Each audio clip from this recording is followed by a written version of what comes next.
Welcome, welcome, welcome everybody to another edition of Hot Program. I am your host with the most, all the way from the East Coast. And as always, folks, I am in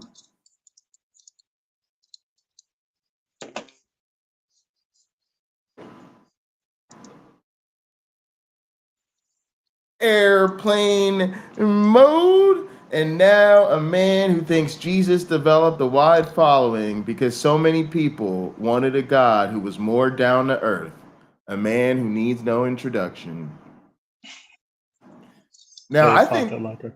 I think a lot of people, I think this is one of the essential deceptions of Christianity, is I think people really do like the idea of this human God. Oh, he was God, but he was actually fully human, and he was actually he was poor, and he was born into nobody. Like they love that, and I think it really works. Unfortunately, it's one of the like essential, I think, falsehoods that Christians are convinced of.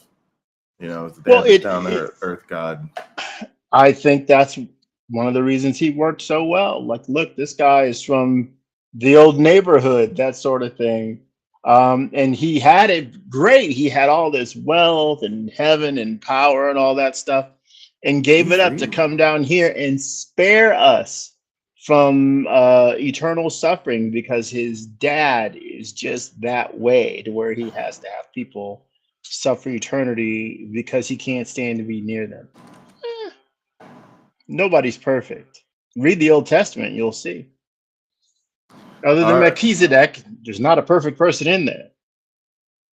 All right, hey PC, hey Cliff, hey YouTube Punk. Yeah, hi, Good to everyone. see y'all in chat.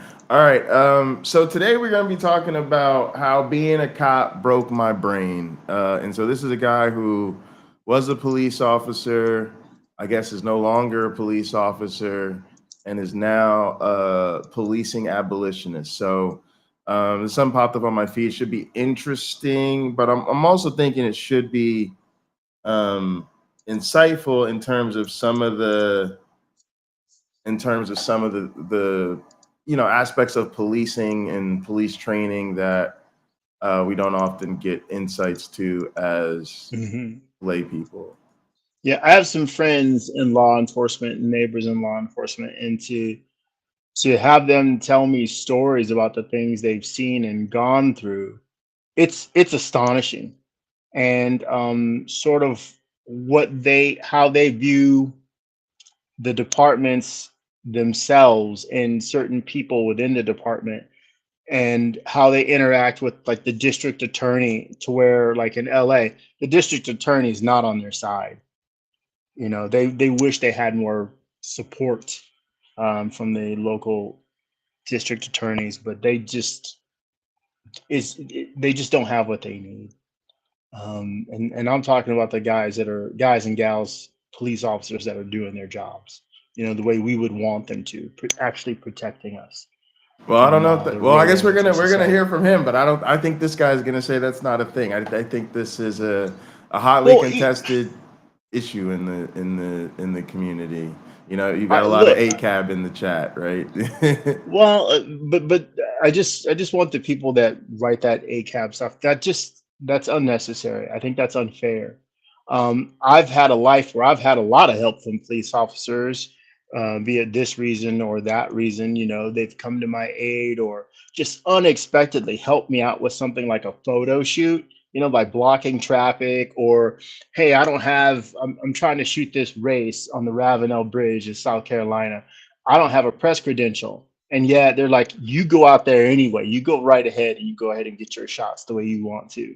But I You still know, think them, go ahead. I mean that's fine. That's your experience, right? But like, Yeah, everybody's entitled to but it. people, right? And so people who think that we have serious problems with policing, don't think that the occasional cop doing something right, or the fact that cops are helpful once in a while, is in any way a motivation to overlook the more systematic problems. And most of the times when people think, oh, the cops did this really helpful thing for me, like, we don't need cops to do that, right? Like there would have been another service that you get a permit, right, and you can do things. So, but yeah, Well, I've been helped by police, but I think we should Mhm. distinguish between, we're talking about systematic versus, right, there, and you and I have similar disagreements about a lot of things, because I have, we can point to a Christian that does a good thing. Doesn't mean Christianity isn't untrue, abusive, and in my opinion, we should get rid of it. But yeah, let's go ahead and let the guy talk. Let the guy get started.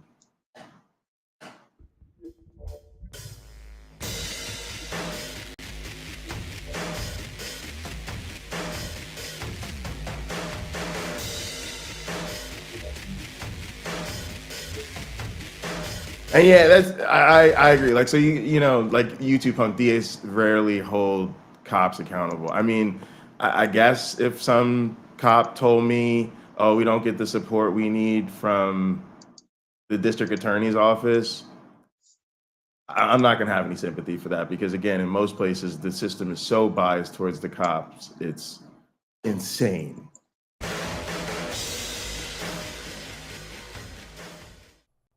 Hey there, welcome to That Dang Dad. My name is Phil, and tonight I want to return to a topic I haven't done a video on in a while: law enforcement. If you're new to the channel, you should know that I used to be a police officer in a pretty rowdy part of California.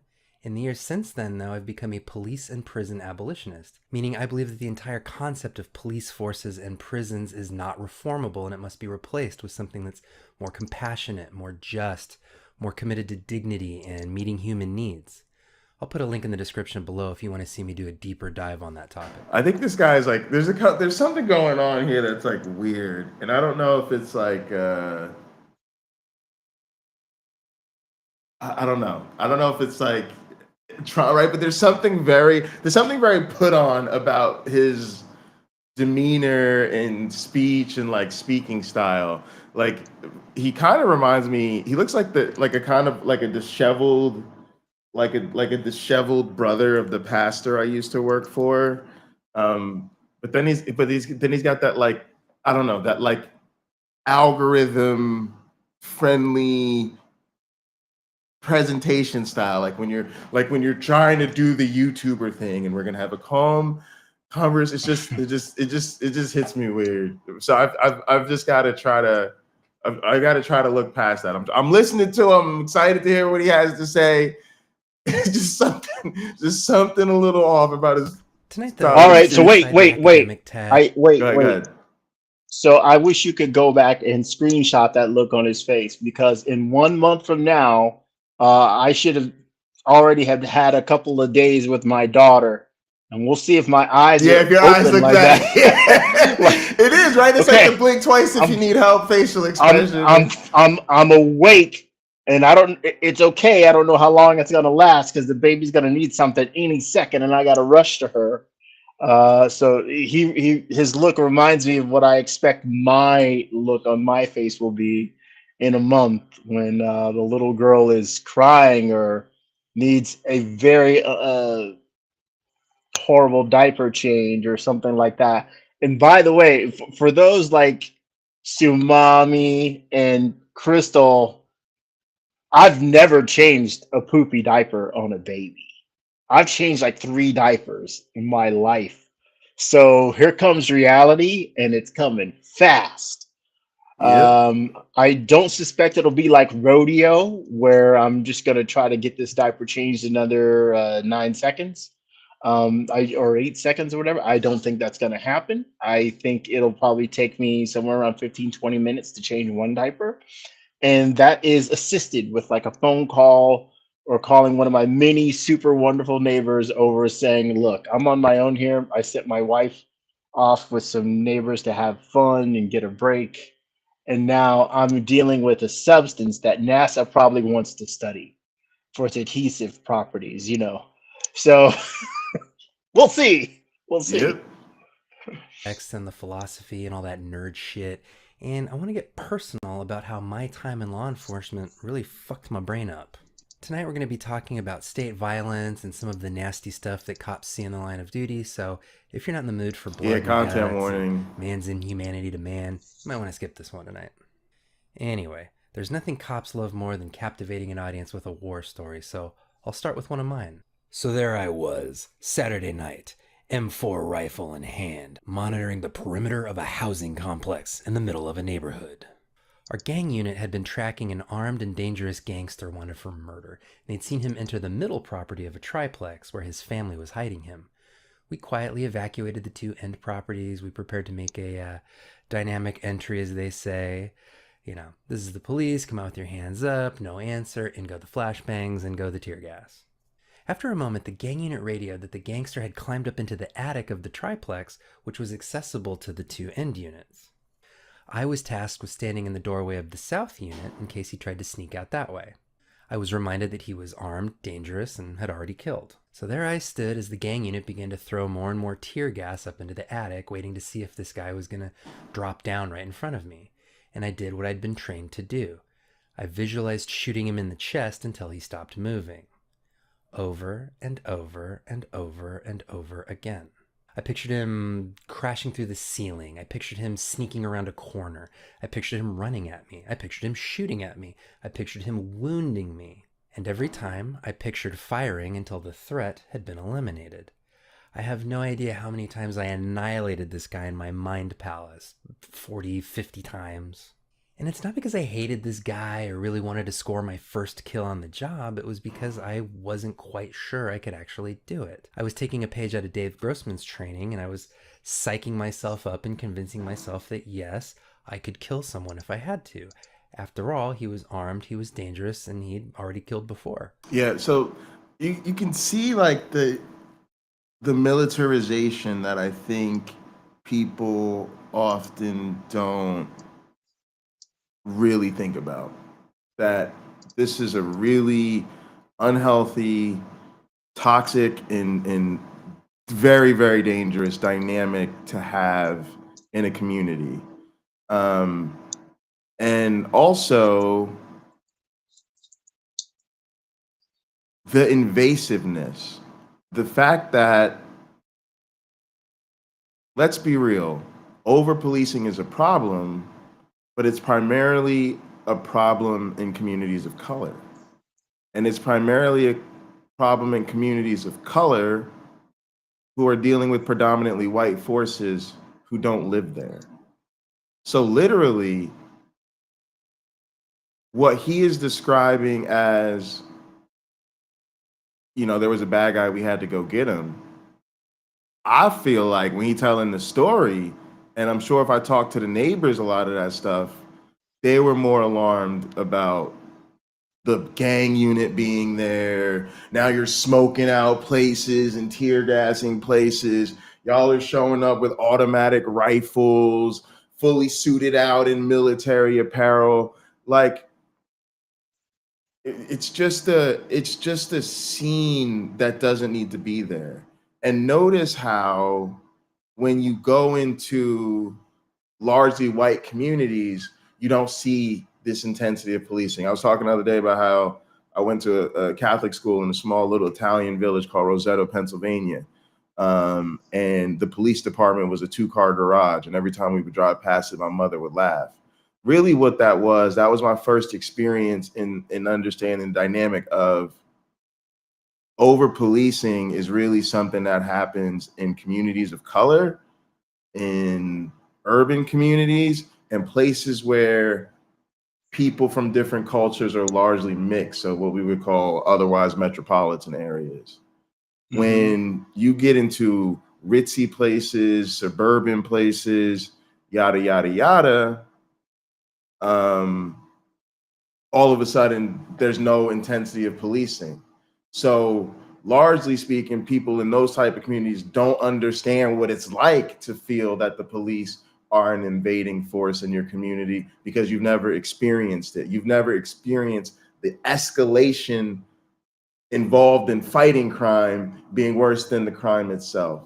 The other thing is, it's always very interesting how these things are framed, because again, the gang unit, yes, sometimes it is white supremacists, it's neo-Nazis, especially on the inside, especially once you get locked up.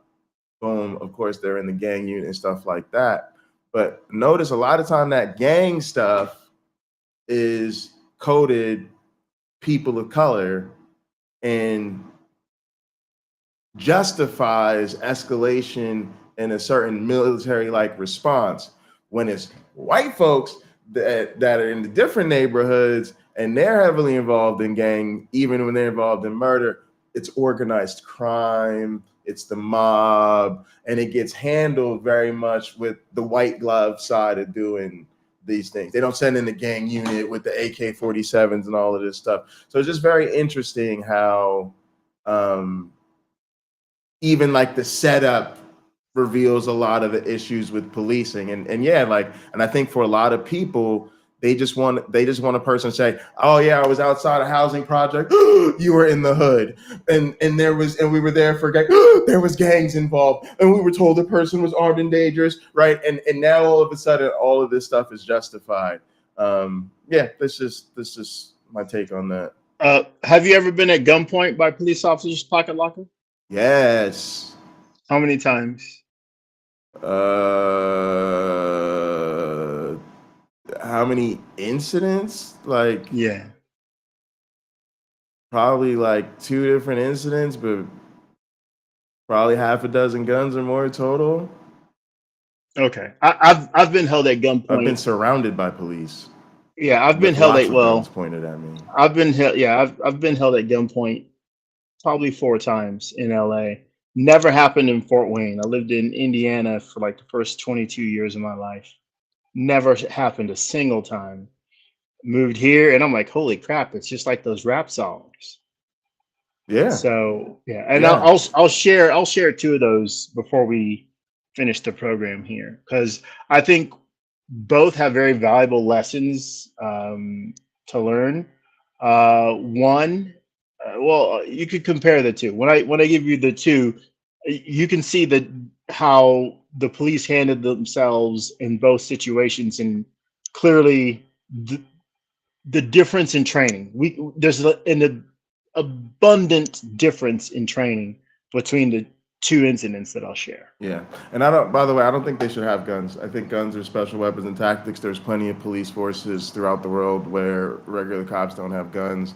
Nobody should. And again, like, I've never had another person been at gunpoint by anybody else. Police terrify me. I'm more afraid of the police than I'm anybody else. And I think people don't get that.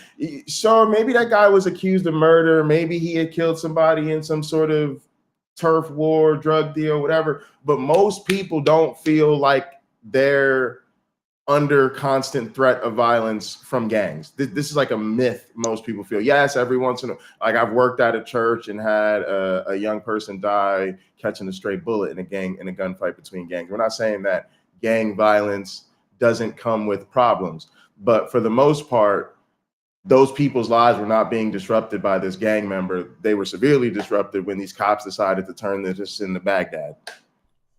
What options did I have? Ultimately, blinded and choking on tear gas, he fell through the roof of the middle unit directly in front of our canine unit.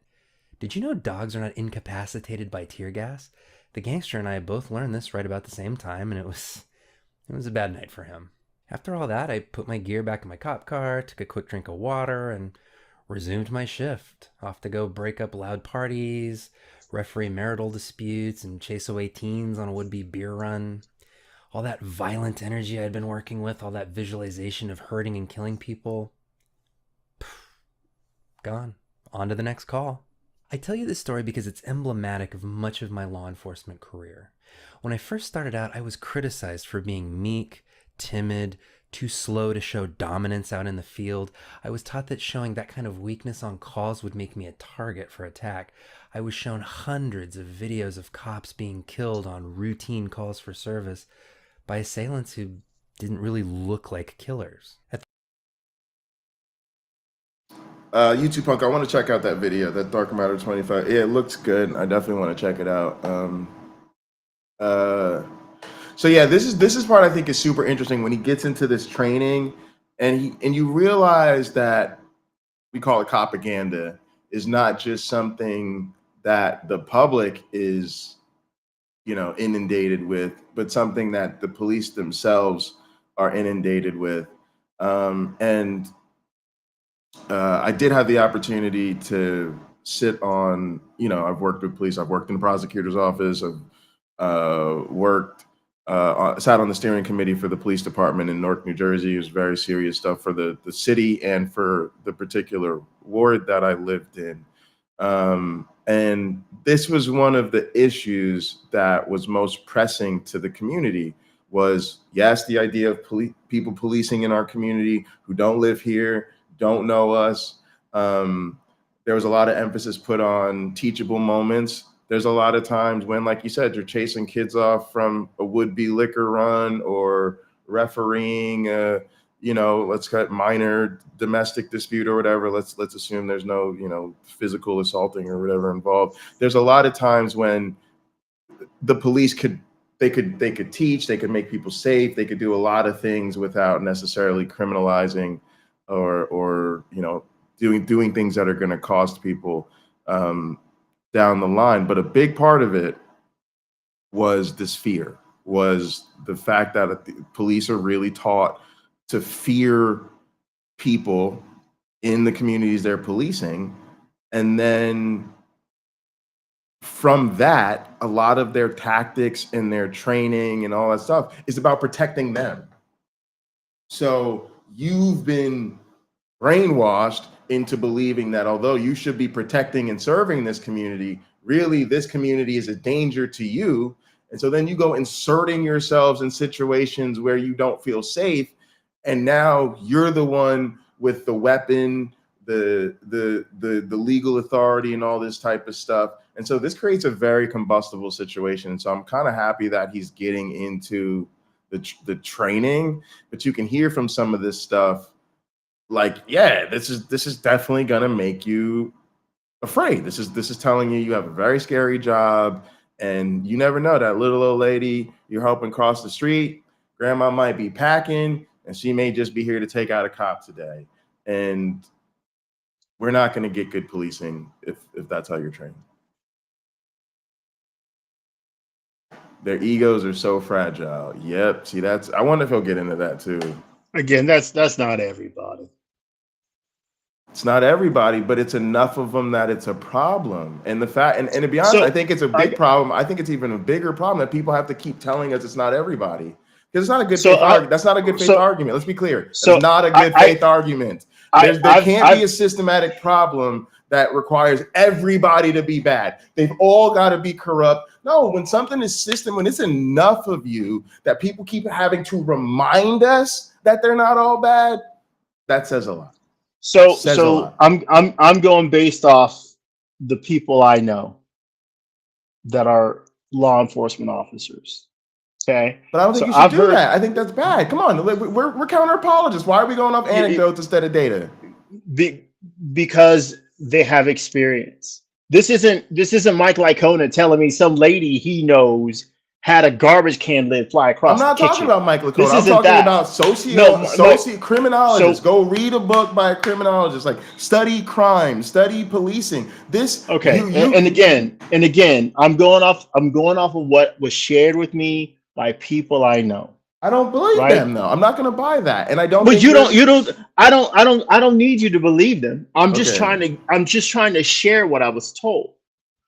So I've heard it from two different people who are currently in law enforcement. The problems that they see, it's roughly 3% of the population. So 3% of the general population of any given community will be criminals. A percentage of those will be repeat criminals, say a burglar or a car thief. Some of those people, they're always going to be car thieves. That's just what they do. They'll just keep doing it. You'll keep catching them. And if you have a good district attorney, that person goes away. You know, they get convicted, they go off to prison. If you have a system like in LA, they get a ticket and points against them. And I guess if they rack up so many, then they go away. Well, that's not fair to the taxpayer, you know. But 3% within the department itself you have about 3%. And they take exhaustive measures to find the rogue elements and not let them in. I've had the two people I'm This is thinking of. just cop propaganda. This is not Again, true. It these kind of. these aren't strangers that I'm repeating what But can they've I be told honest me. with you? I These aren't literally think strangers. These are friends. that's the problem. I think just like when you got your good one preachers and all this, your emotional attachment to these who you perceive as good people really has you not able to see the systematic problem. And I got to say something. They're telling me there is a systematic problem. Okay, I've worked telling me. in a They're prosecutor's telling office me. in a They're major telling city, me. and I'm Did you telling see you there's a systematic problem. problems? Absolutely, 100%. Did you see systematic problems with the prosecutor's office? the process? Did the prosecutor's office handle everything beautifully, perfectly well, A++? If you want to know the truth, the problem was always, like it always is that they're two on the side of the cops. You know, and it just depends on where you're at. Like I could tell you about a judge who used to be a public defender who made it damn near impossible to prosecute anybody because her court practices set the bar too high. But this is what I'm talking about. I don't want to trade anecdote for anecdote. But what I'm saying is, like, you're like, why are we denying the fact that there's systematic? This guy's a cop, but I'm not denying. He's telling you that he, as a cop, thinks we need to get rid of policing. But for some reason, like the experience you have with your friends, who I don't believe, like it's literally laughable. We see how much the police get away with. It's literally laughable. Like, sure, maybe I'm sure they don't get everything they want from the prosecutor's office, nor should they. Matter of fact, them saying that really shows you they think the prosecution should be on their side, when really the prosecutors should be upholding the law, and really prosecutors shouldn't be seen as having sides. But there's no way. But there's no way. But go to the public defender's office. Go talk to the defendants. Go talk to the people who get locked up and tell them that the cops are complaining that the prosecutors aren't giving them enough support. You will get laughed out of the room every single time. Why? Because of course cops say that. You've disconnected what I said, right? The instance where the problem is generated because the prosecutors just give the person a ticket as opposed to a trial for committing the crime. Right? You just send them on their way. That was really happening in LA during COVID, and it's continued since then. So you think the problem is not strict enough? We're not being tough enough in our punishment? If you have in this county, that is the case. If a person is a burglar putting other people's lives in danger and you catch them, you don't just send them home. I'm gonna say this as nicely as I can. Y'all are super out of touch. Super out of touch. At the same time, on my days off, I was training in Krav Maga alongside many other cops and military veterans. Krav is extremely aggressive, and it very often touches on mindset. We trained on how to fight a carjacker inside your own car. We trained on last-ditch techniques to disarm somebody who was trying to shoot you execution style. One night, the instructor made us fight, cradling a baby doll in our arms to simulate our own child. The point was that you never knew what kind of awful situation might be coming your way. So over time, I internalized this message. At any given time, someone out there is going to hurt you if you're not ready to hurt them first. If you let your guard down for even a second, they'll kill you. In the police business, this is how we talk about officer safety. The most respected veteran officers that I worked with were the ones that were pulling young guys back from running around blind corners. They were the ones saying, hey, did you search that dumpster before we turn our back on it? You got the sense that they had seen things and that they knew how to keep themselves safe. And you got the sense that the big thing you can do to protect yourself on the job is to mentally prepare for that day. And since you never knew what form the attack would take, it's best to just run scenarios in your head constantly, building those mental pathways so that when it finally does happen, you'll know exactly what to do. So that's what I trained my brain to do on duty. I drove around and I imagined. What if a guy with a gun popped out of the trunk of that car over there and started shooting at me? What if I saw a man with a knife running down that alley? What would I do if a plane crashed into City Hall? Over time, my brain began to do This this is like, off-duty. it's almost like it's really reminding me of Christianity. It becomes a death cult. It becomes a death cult where like every day you're just thinking about who might be trying to kill me. Am I going to have to defend myself? Who am I going to have to shoot? Um, it's, this is really, this is why people talk about community policing, and like there is really a need to retrain cops, because this is just like,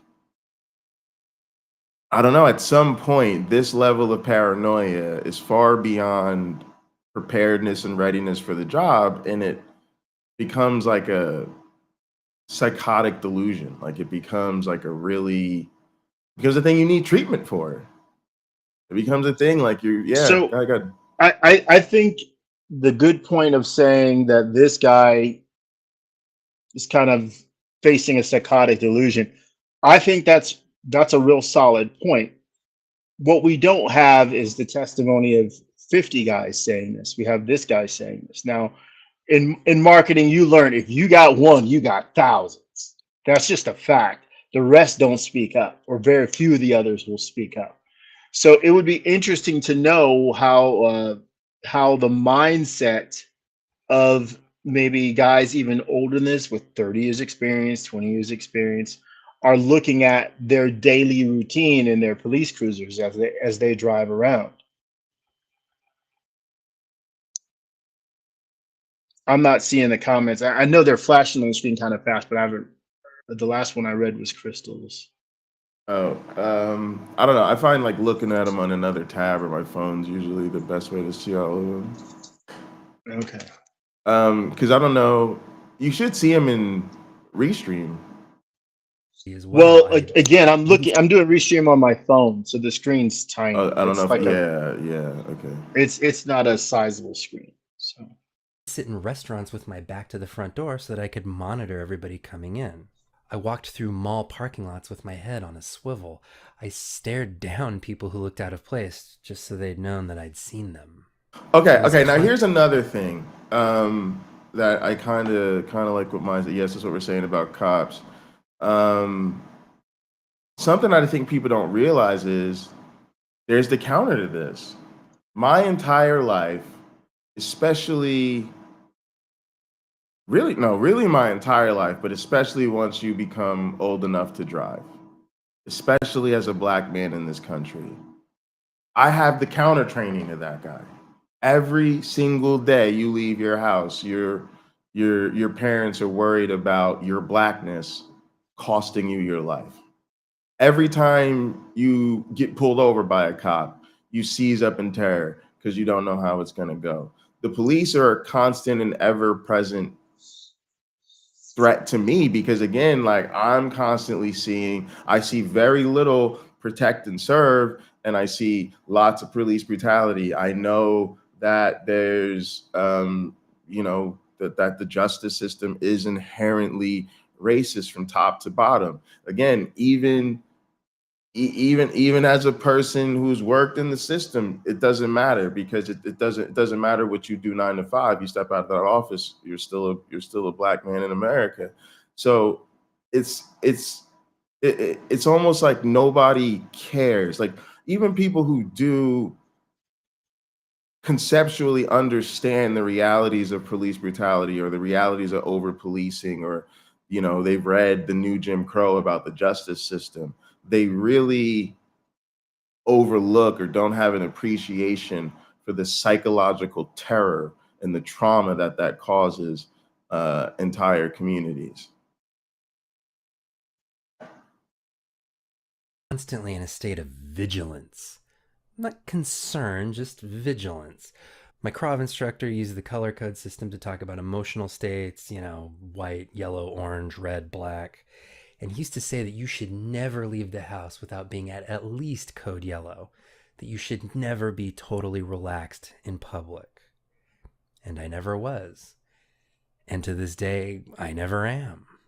It's been a long time since my cop days now, but this hypervigilance has never left me. And what at one time felt like a survival tool I was proud of now just makes me exhausted and probably exhausting to be around. I hate leaving my house. I don't like going out and doing things with lots of people.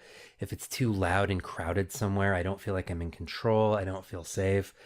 Sometimes I dissociate a little bit just as a treat. But even worse than the hypervigilance, the thing I can't turn off is my imagination. Not only did law enforcement train me to imagine 1,000 different horrible events, law enforcement involved my participation in 1,000 different horrible events. I've seen bodies riddled with bullets. I've seen stabbing victims crawling through their own blood.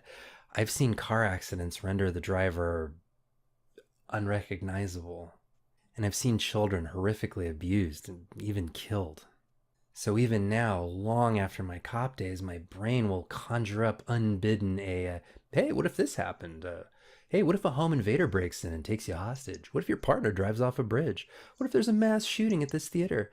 All kinds of stuff. And for a while, I could tell myself I was just being prepared.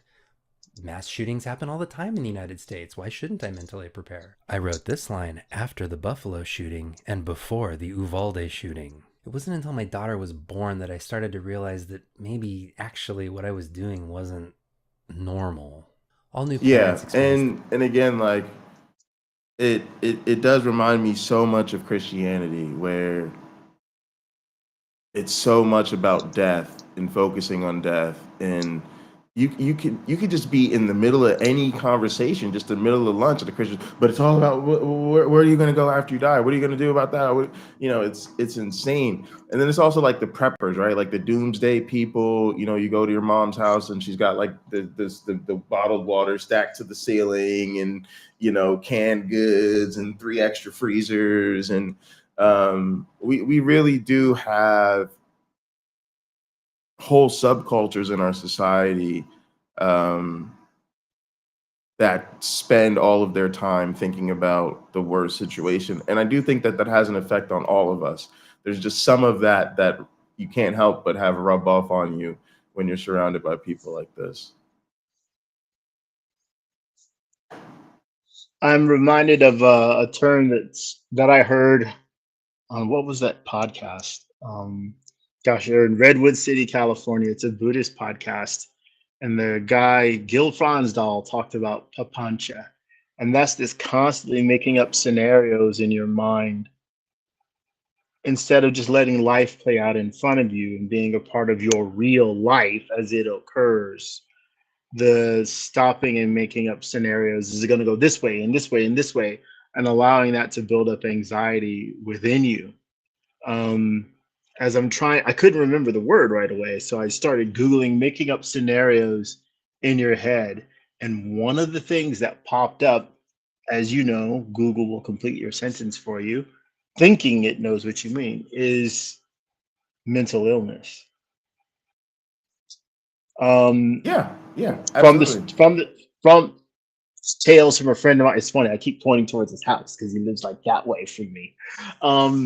This particular friend, he's a police officer currently, and he told me, we had a long talk. He just really opened my eyes. He said he got a call that a baby had drowned.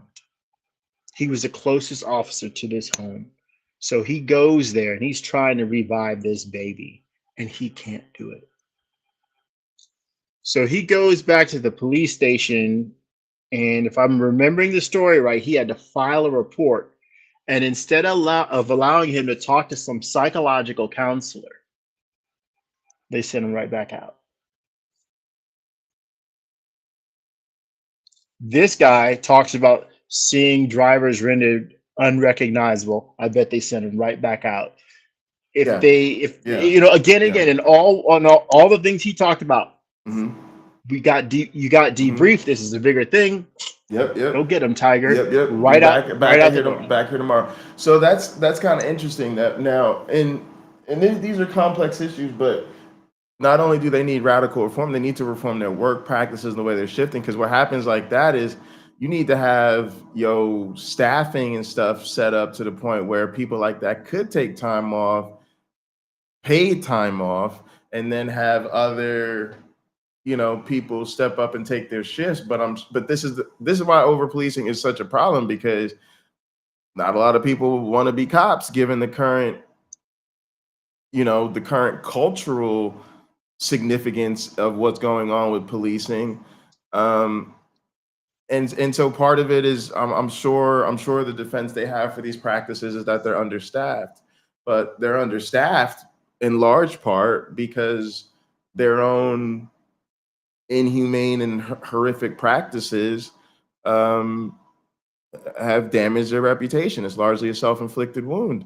And it is a problem because I got to be real. The more I learn about history, the more it becomes undeniable that the police were an instrument of oppression for the people in power. They were slave catchers. They were meant to stop people from revolting against the authority of the church. They largely were used to suppress just even like leftists and progressives, right? And communists and things like that. And so you're trying to create a world that includes fully enfranchised, marginalized people. Yet at the same time, you're trying to convince them that they need this institution that was about oppressing them from the very beginning. And to me, that is just one of the fundamental contradictions of like modern life in a 21st century democracy that we really haven't dealt with. And we need to. And I don't know all of what the solution looks like, but to me, that is a chink in the armor. That is one of the things that makes me think we need a new system, a radically new approach, like a whole new reset, because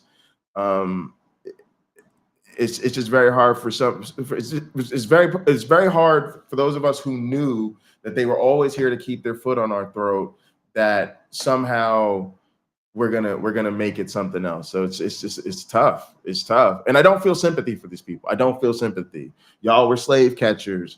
Y'all were doing the bidding none of these church people and all these things. It sounds like you don't feel sympathy for the dead. Look, this guy was not a slave catcher.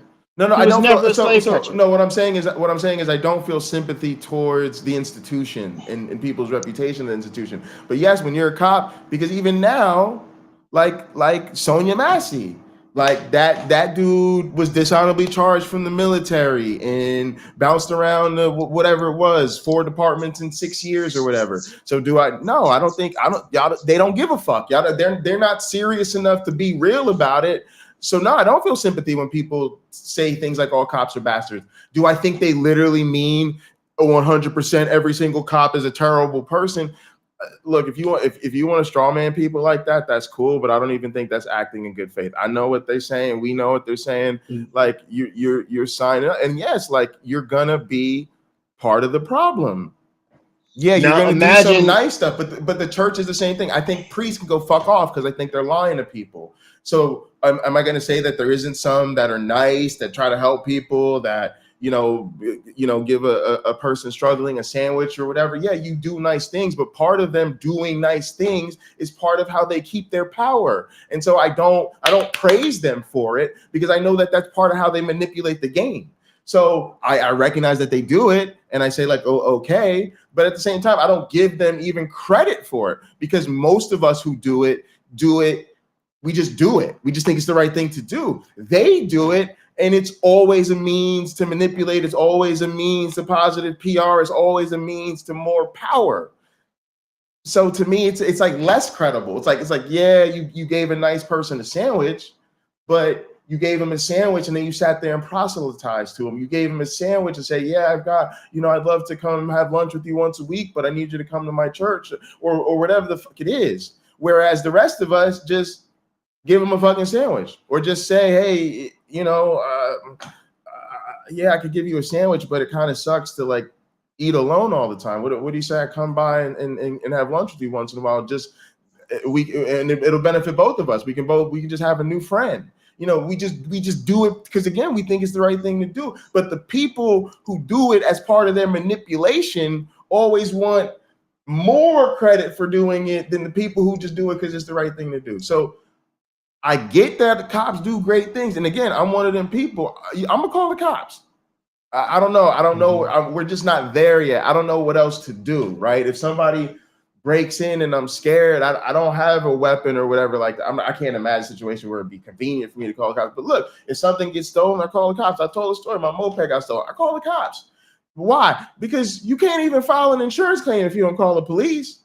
So if your whip gets stolen and you say I'm gonna stand 10 toes down on business, you ain't gonna be able to file an insurance claim. So your principal's gonna go real quick when you call out the insurance company. Yeah, my car went disappearing from my driver. The first thing they ask you, did you file a police report? Can you give us the report number? So we're just in a world where we have to do that for certain things, but that doesn't mean that that's the world we should live in or the world we want to live in, and that we can't be working towards something best. I do both. I recognize that the system is fundamentally fucked up and broken, and it seems to me, based on the evidence and from all historical indicators, that we really do need a radical reform. We really just need to hit the reset button and do something else. But until we come up with that something else, yeah, if I see somebody break into my neighbor's car, I'm definitely not going to put myself in harm's way. I'm going to dial 911. That's just the reality of the situation. And yeah, that does mean we want cops to be ethical. We want cops to be well screened. We do want good cops. And I said the same thing about talking about Kamala. Like, we want good prosecutors. We want good judges. And we can't keep telling our people we hate you if you go do those things, because then only racist white assholes will be in those positions. And we don't want that either. But in that sense, we just have to walk and chew gum. One thing I'm gonna let you get in, and there's something I want to bring up before I hit play again, because I keep forgetting. Go ahead, my black friend. Go ahead. Maybe we can we have an audience here, and these are people with unique experience, and some of them have extraordinary ideas, others just have great ideas.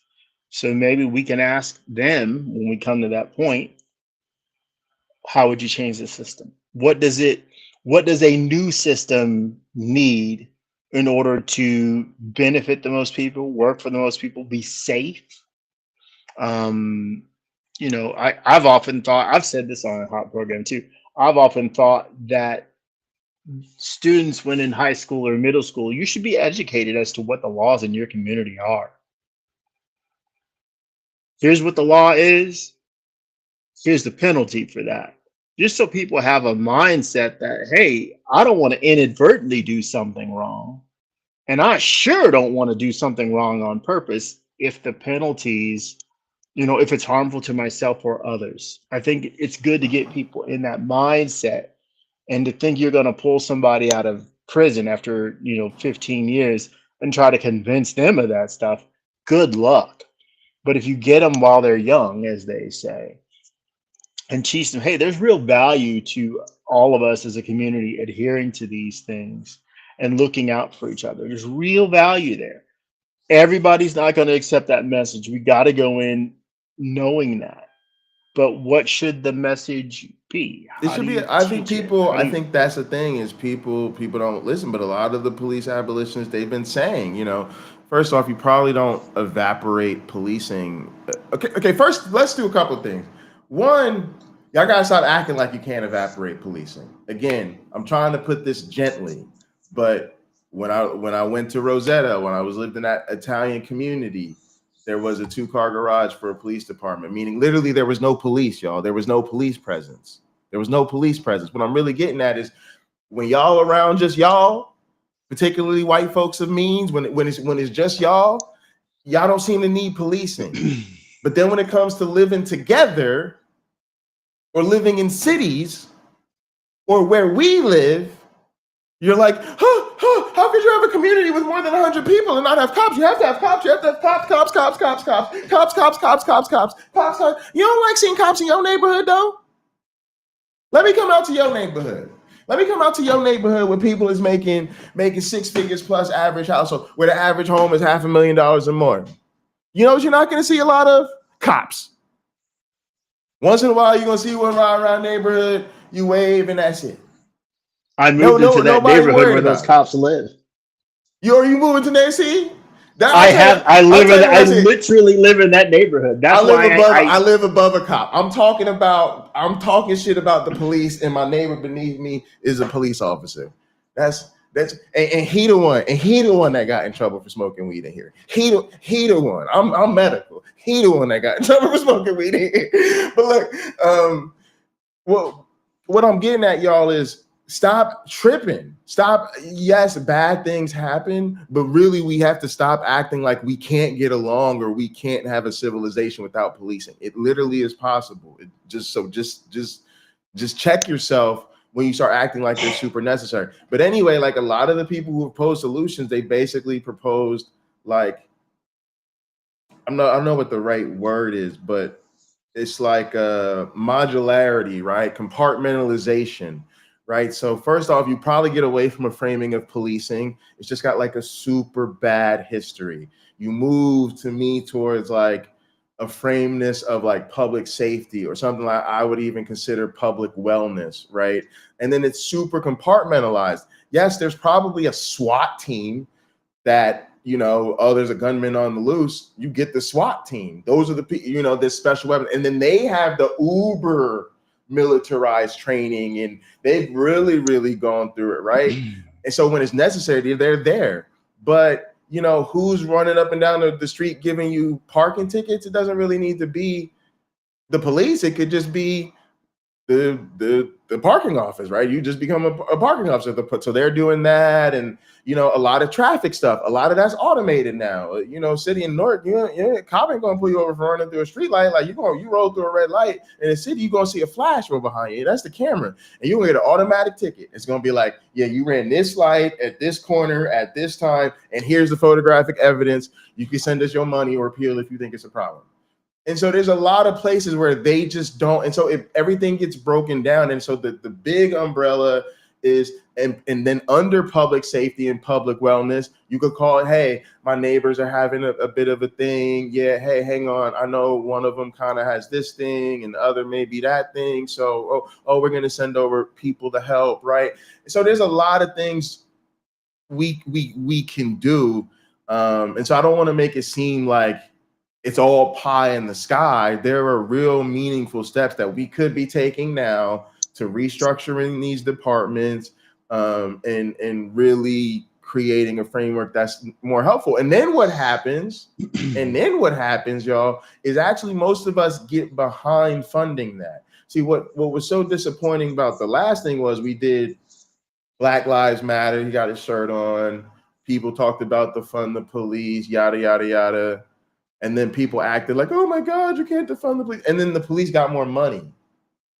But if you went in this direction that most of the social scientists and people like that are saying we should go in, you would actually get something that people across the board would be behind funding. Because if we said, yo, we're gonna do more training for police, people are, oh yeah, I know that costs money. Oh, we're gonna bring on more mental health people so that they can respond when that's appropriate. Oh yeah, I'm down with that. Okay, we're gonna hire like a whole dedicated traffic and parking police, so you don't even deal with police when it comes to little traffic stuff. Oh yeah, we down with that, right? So we can get towards solutions that we can all get behind, and then we can fund those things such that if he still has to be the cop and he's on the SWAT team when he sees a person deformed in an accident or bloodied up in a shootout, he can have time off. Matter of fact, he himself can go to the wellness office and talk to the psychiatrist and the people, right? You see what I'm saying?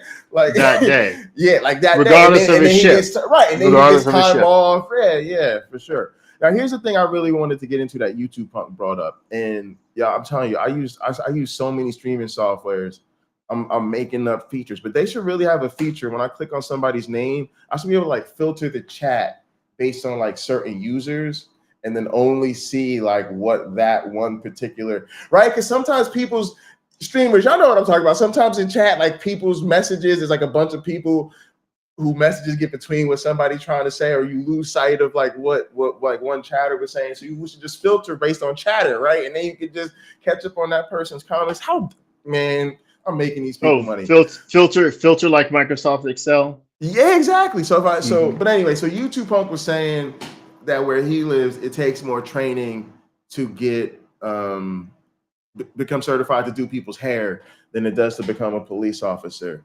And this is one of the problems, and I'm gonna speak it to you like this from the way I see it as an academic. People do see criminal justice as not one of the hardest majors, not one of the most academically rigorous majors. And I'm saying that with caution because I know people who are in criminal justice, I know people in that program, I know scholars and stuff like that. People kind of underestimate it, and I don't want to disrespect them because honestly, I love their shit. And criminology was like my favorite when I was in school. Like that was my favorite class. That shit was crazy. We got to listen. Yo, I could talk about that class. I'm gonna do a stream on that class. The class was so cool. But to his point, it should be one of the hardest. That and I really think especially if you say you're interested in actually going into law enforcement versus say like going to law school or something like that.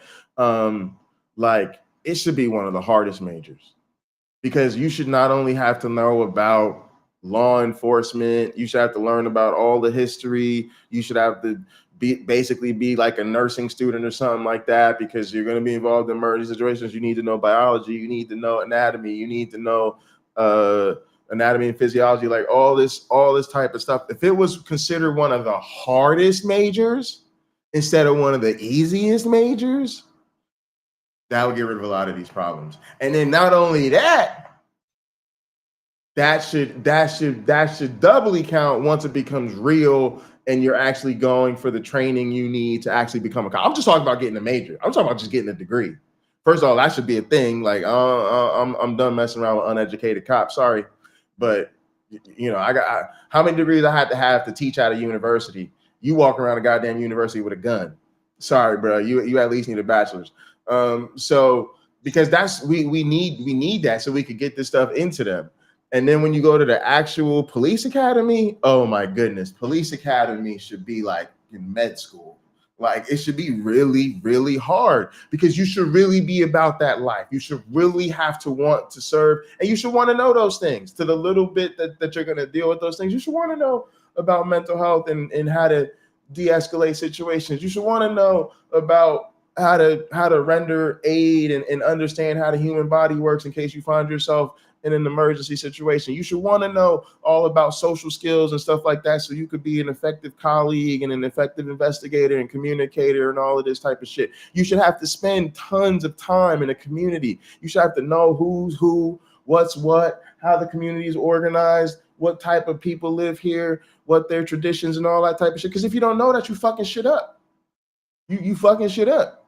You the one, you said, oh, I saw a bunch of kids doing gang stuff. It's like, bro, they was doing our Day of the Dead fucking Mexican tradition. They were wearing masks and shit because this is a fucking traditional holiday in our community. Yo, dumbass didn't know that because you ain't from around here. But so if I think to YouTube Punk's point, if this was not an easy job to get, right now the pay is real high and the qualifications ain't nearly on point. It need to be a really hard job to get. I think that would solve a lot of it. You know, it's funny you say that. One of the things I learned early on is being a police officer pays better than being a criminal for most criminals. Absolutely.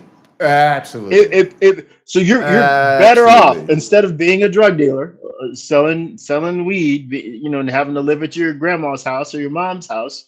You are better off becoming a police officer and busting, you know, finding the cocaine bust. You're better off writing parking tickets. You're just better off.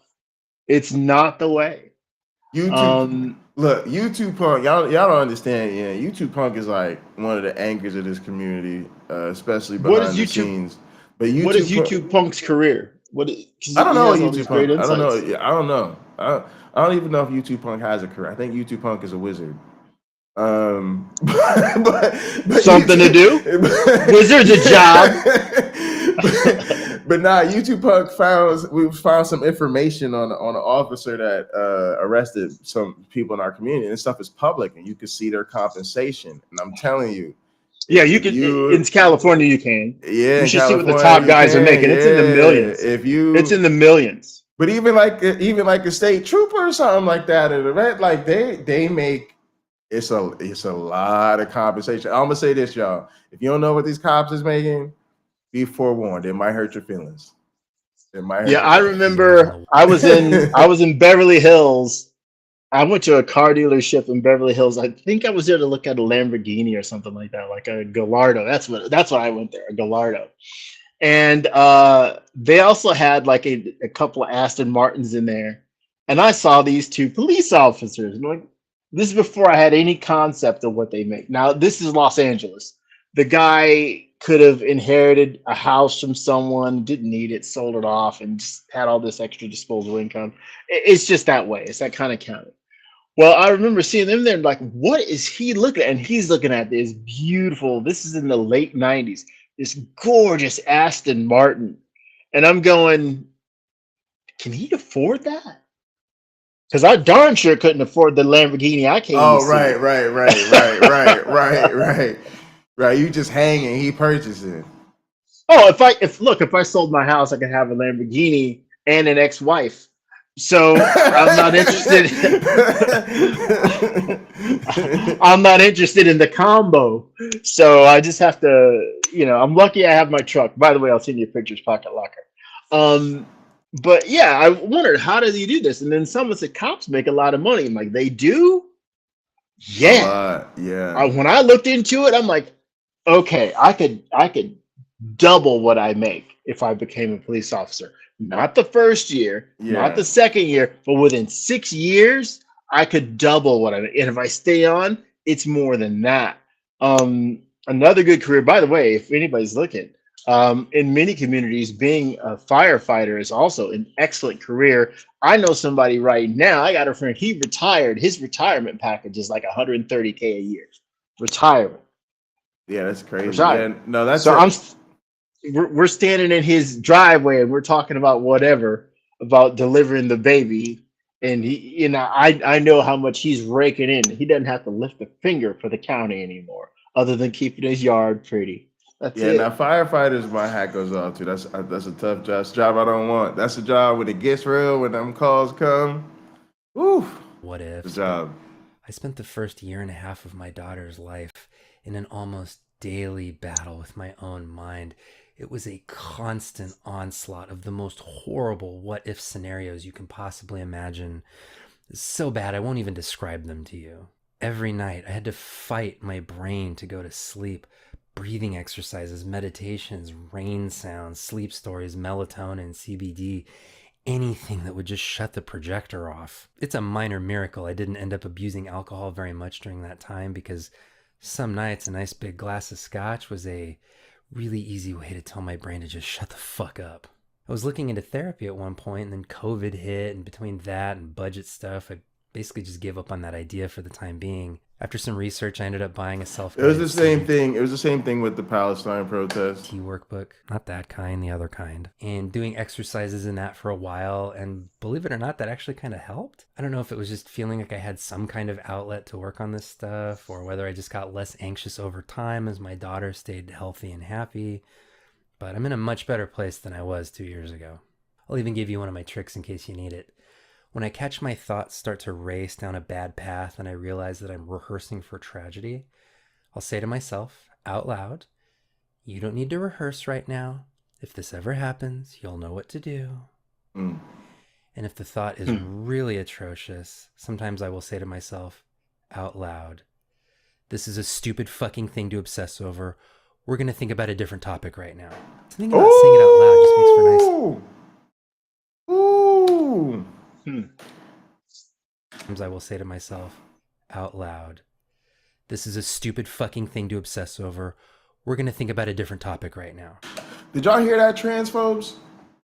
I just want all the transphobes. All the transphobes. This is for y'all. Is really atrocious. Sometimes I will say to myself out loud, this is a stupid fucking thing to obsess over. We're going to think about a different topic right now. Okay. That's pretty powerful. That's pretty powerful. Yeah. For my transphobes, I need y'all to have that one today. Okay. I need y'all to write that. Remember when they say when you have to use detention? Go ahead, write that on the board. On the 40 board. times. Yeah. You write that on the board. So you can remember it. The thing about saying it out loud just makes for a nice thought pattern reboot. I don't know why it works for me, but it does. So why am I telling you all this? Is it to generate sympathy for cops? Absolutely not. ACAB forever. Is it to dissuade young people from going into law enforcement? To the side. See, it is weird to hear. It is weird to hear a cop say it. But to me, he's doing his best to get with the movement and not take it personally. I feel that. I think the reason that I wanted to talk about this tonight was as a way of explaining why so many cops behave the way that they do, and why they seem to feel a sense of entitlement about being exonerated after, say, shooting an unarmed person or refusing to run into a school to save children. I am not the only person to have their brain broken by law enforcement, and many of the people to whom that happened are still cops. That hypervigilance, those obsessive thoughts about danger around every corner, that's part of law enforcement culture. Cheers, gang. It's part of the training. It's part of the mentoring. It's woven into the DNA of how cops operate every day. That's why there's this almost unbridgeable gulf between a normal person who says something like, "Why did you punch that guy 37 times just for having his hands in his pockets?" and the cop who replies, "Because I didn't know what was in there. It could have been a knife or a gun or a jar of battery acid that he was going to throw in my face. I didn't want to take the chance." I guarantee you. Yeah. This is literally right. The cop with Sonya Massey. He shot her and then was like, "I'm not going to have somebody throw hot boiling water on me." That's that gap. That's that gulf he talking about. Bro, why did you shoot that woman in the face that you told to go over to her stove to turn that off? I'm not gonna have somebody throw hot water in my face. Oh, well, all right. That is an explanation. That is an explanation. Seminar one time where some old head was telling a war story about his partner Bob Sacamano, who actually did get battery acid thrown in his face. There are approximately 900,000 police officers. Hey, YouTube punk, that's on me, bro. I didn't set up the sound for the store in the studio. I'm gonna do it and then announce it. And I'm willing to bet that the vast majority of them were trained like I was and have the same. Sorry, YouTube punks, my bad. That's a lot of unarmed, unaccountable people running around fantasizing about being executed in the streets every day. And yeah, this may inspire some sympathy in you for those cops. I don't think it's a coincidence that cops endure this kind of abusive working mode and then turn to alcohol abuse and even more notoriously, child abuse and intimate partner abuse. Yes, many people who are already abusive enter law enforcement because the profession protects abusers, but I do think that the job can, over time, make people much more abusive than they were when they started, both through the training and through the peer pressure. Counseling and therapy are totally stigmatized in law enforcement. If your department finds out that you're receiving mental health treatment, you risk missing out on special assignments and promotions for being unstable. All right, there's a lot there, and I think when you think about abuses in the church, it's the same thing. Where yes, there are abusers and terrible people who seek out professions where they're going to get more power and access and protection and be able to get away with their abuse. And then you have the fact that that type of power dynamic, that type of position can be a corrupting influence over and above whatever was there to begin with. And then the fact that they stigmatize and look down upon, active, proactive, real mental health treatment. And I literally think that's the same thing in the church, where everything's a sin problem and a spiritual problem and a leadership problem and a headship problem. It's never you're a fucking psychopath problem and never ever a crime, because it's usually should be this is a criminal problem. But yeah, it's the same. It's the same thing with cops, right? They don't take it seriously. They don't want anybody to, tough it out. You're not stable or whatever. If you try to get, like we said, you see some horrible shit and you're supposed to just roll through it and keep working and not take any time off to deal with it. But then all of a sudden, when there's real issues and all this crazy stuff is happening, they don't want to take accountability for that. It's a real issue. So everyone fighting these demons is fighting alone. But I'm not arguing for sympathy, and I'm not asking you to empathize with anyone.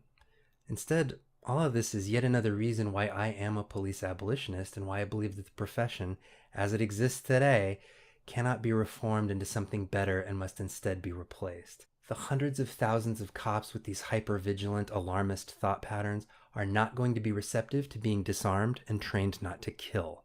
Hell, when I was a cop, even in my later nice cop years, I wouldn't have been receptive to being part of an unarmed community service role. I would have balked at any training that said that police should err on the side of not killing someone during a tense, uncertain, rapidly evolving situation. I would have told you that it was dangerous to dissuade cops from killing because it means that they will hesitate when that day comes. See, that is a lot of the bullshit. And there's a lot of where you think the system is broken. That's where you say you need fundamental reform, because and again, I literally feel the same way about Christians. They're always so fascinated in things when it's wrapped in the Christian flag, when it's look at the trees, how great is our God, oh my God, God made all this, isn't it wonderful? And it's like, oh, you want to learn how the world works? Oh, you're really fascinated by life? You think how life works? Here, let's hit up this biology textbook. You want to take a biology class? Oh, no, is it right? Like, they don't want the real. When it comes to doing the real, they're not interested. They're busy. Oh, they got somewhere else to be, right? And I don't think that's true of all cops, but this is a big part of the problem. Give them the job we want them to have. Give them the job where they're not able to walk around with a gun. They don't have immunity. They don't have any sort of presumptive legal shield, but they're just here to protect and serve. They're roping off the parades. They're making sure the protesters don't break curfew, right? All this old bullshit. And all of a sudden they quit en masse. All of a sudden, they don't even want to do that job. And that tells you that to them, the job really is about cowboying up, carrying the gun, and when it's on and popping, y'all shoot first. Because when you tell them, here's what public safety looks like when it's done in the interest of public safety, fuck that, man. I'm going back to, but that's what we want. That's why I say do it. Again, make it a hard major. Make police academy a for real academy, like one of the hardest, extracurricular trainings you could go through. And then really, like, if your job ain't got nothing to do with really interacting with armed people on a day-to-day basis like that, you don't get a gun.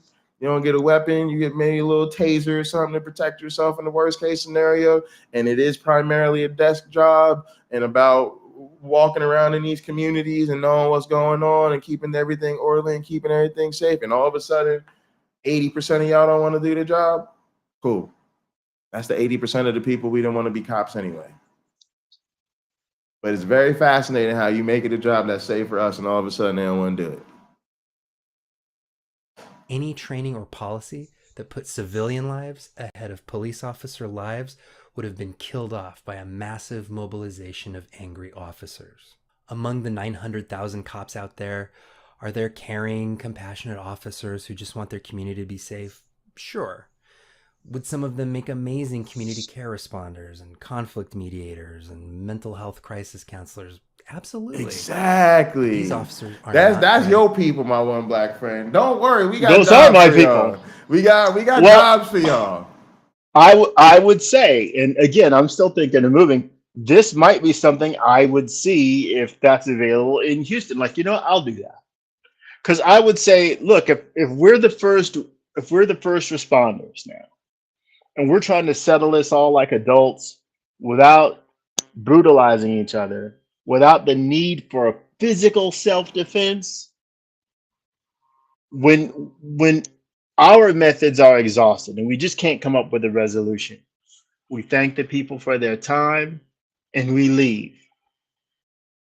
And then the guys with the guns who can handle the escalation, then they show up. Someone doesn't want to come along peacefully. Thank you for your time. I'm not into being super aggressive. Another group comes along, they are. I'm all for de-escalation because most things, and I've seen plenty of these videos where things get out of hand. A lot of it comes down to just the officer in authority being able to admit they were wrong. Rather than now I was wrong, but now I have to find something so I don't look silly to this person. No, that's not necessary. You know what? Because I've had officers tell me, "Oh, please be on your way. Drive safely." Because I'm not wrong. I'm not in the wrong. And that officer, all they did was they just made a miscalculation. It happens. People aren't going to be angry about an interaction that just ends like that. But when it's now I got to search your car. Now I got to ask you what you had for dinner. Now I got to ask you when the last time you picked your nose. Now I got to ask you about your, when they start getting into the history and just drawing it out like, look, I really just want to go pee. Oh, now I can't let you go pee. Yeah. And that's what I saw. Go ahead. I was just gonna say that's what I saw with Sonia Massey. Like she had called them, whatever. She heard something. They looked around. They didn't hear it. They didn't see it. It should have been done. There was no need to even go in her house, but it literally felt like that was too boring to them. They wasted all this, like they wasted all this time coming over here to see what was going on. It was nothing. And then they literally started looking for stuff. Well, can I see your ID? Oh, now I'm worried about the stove.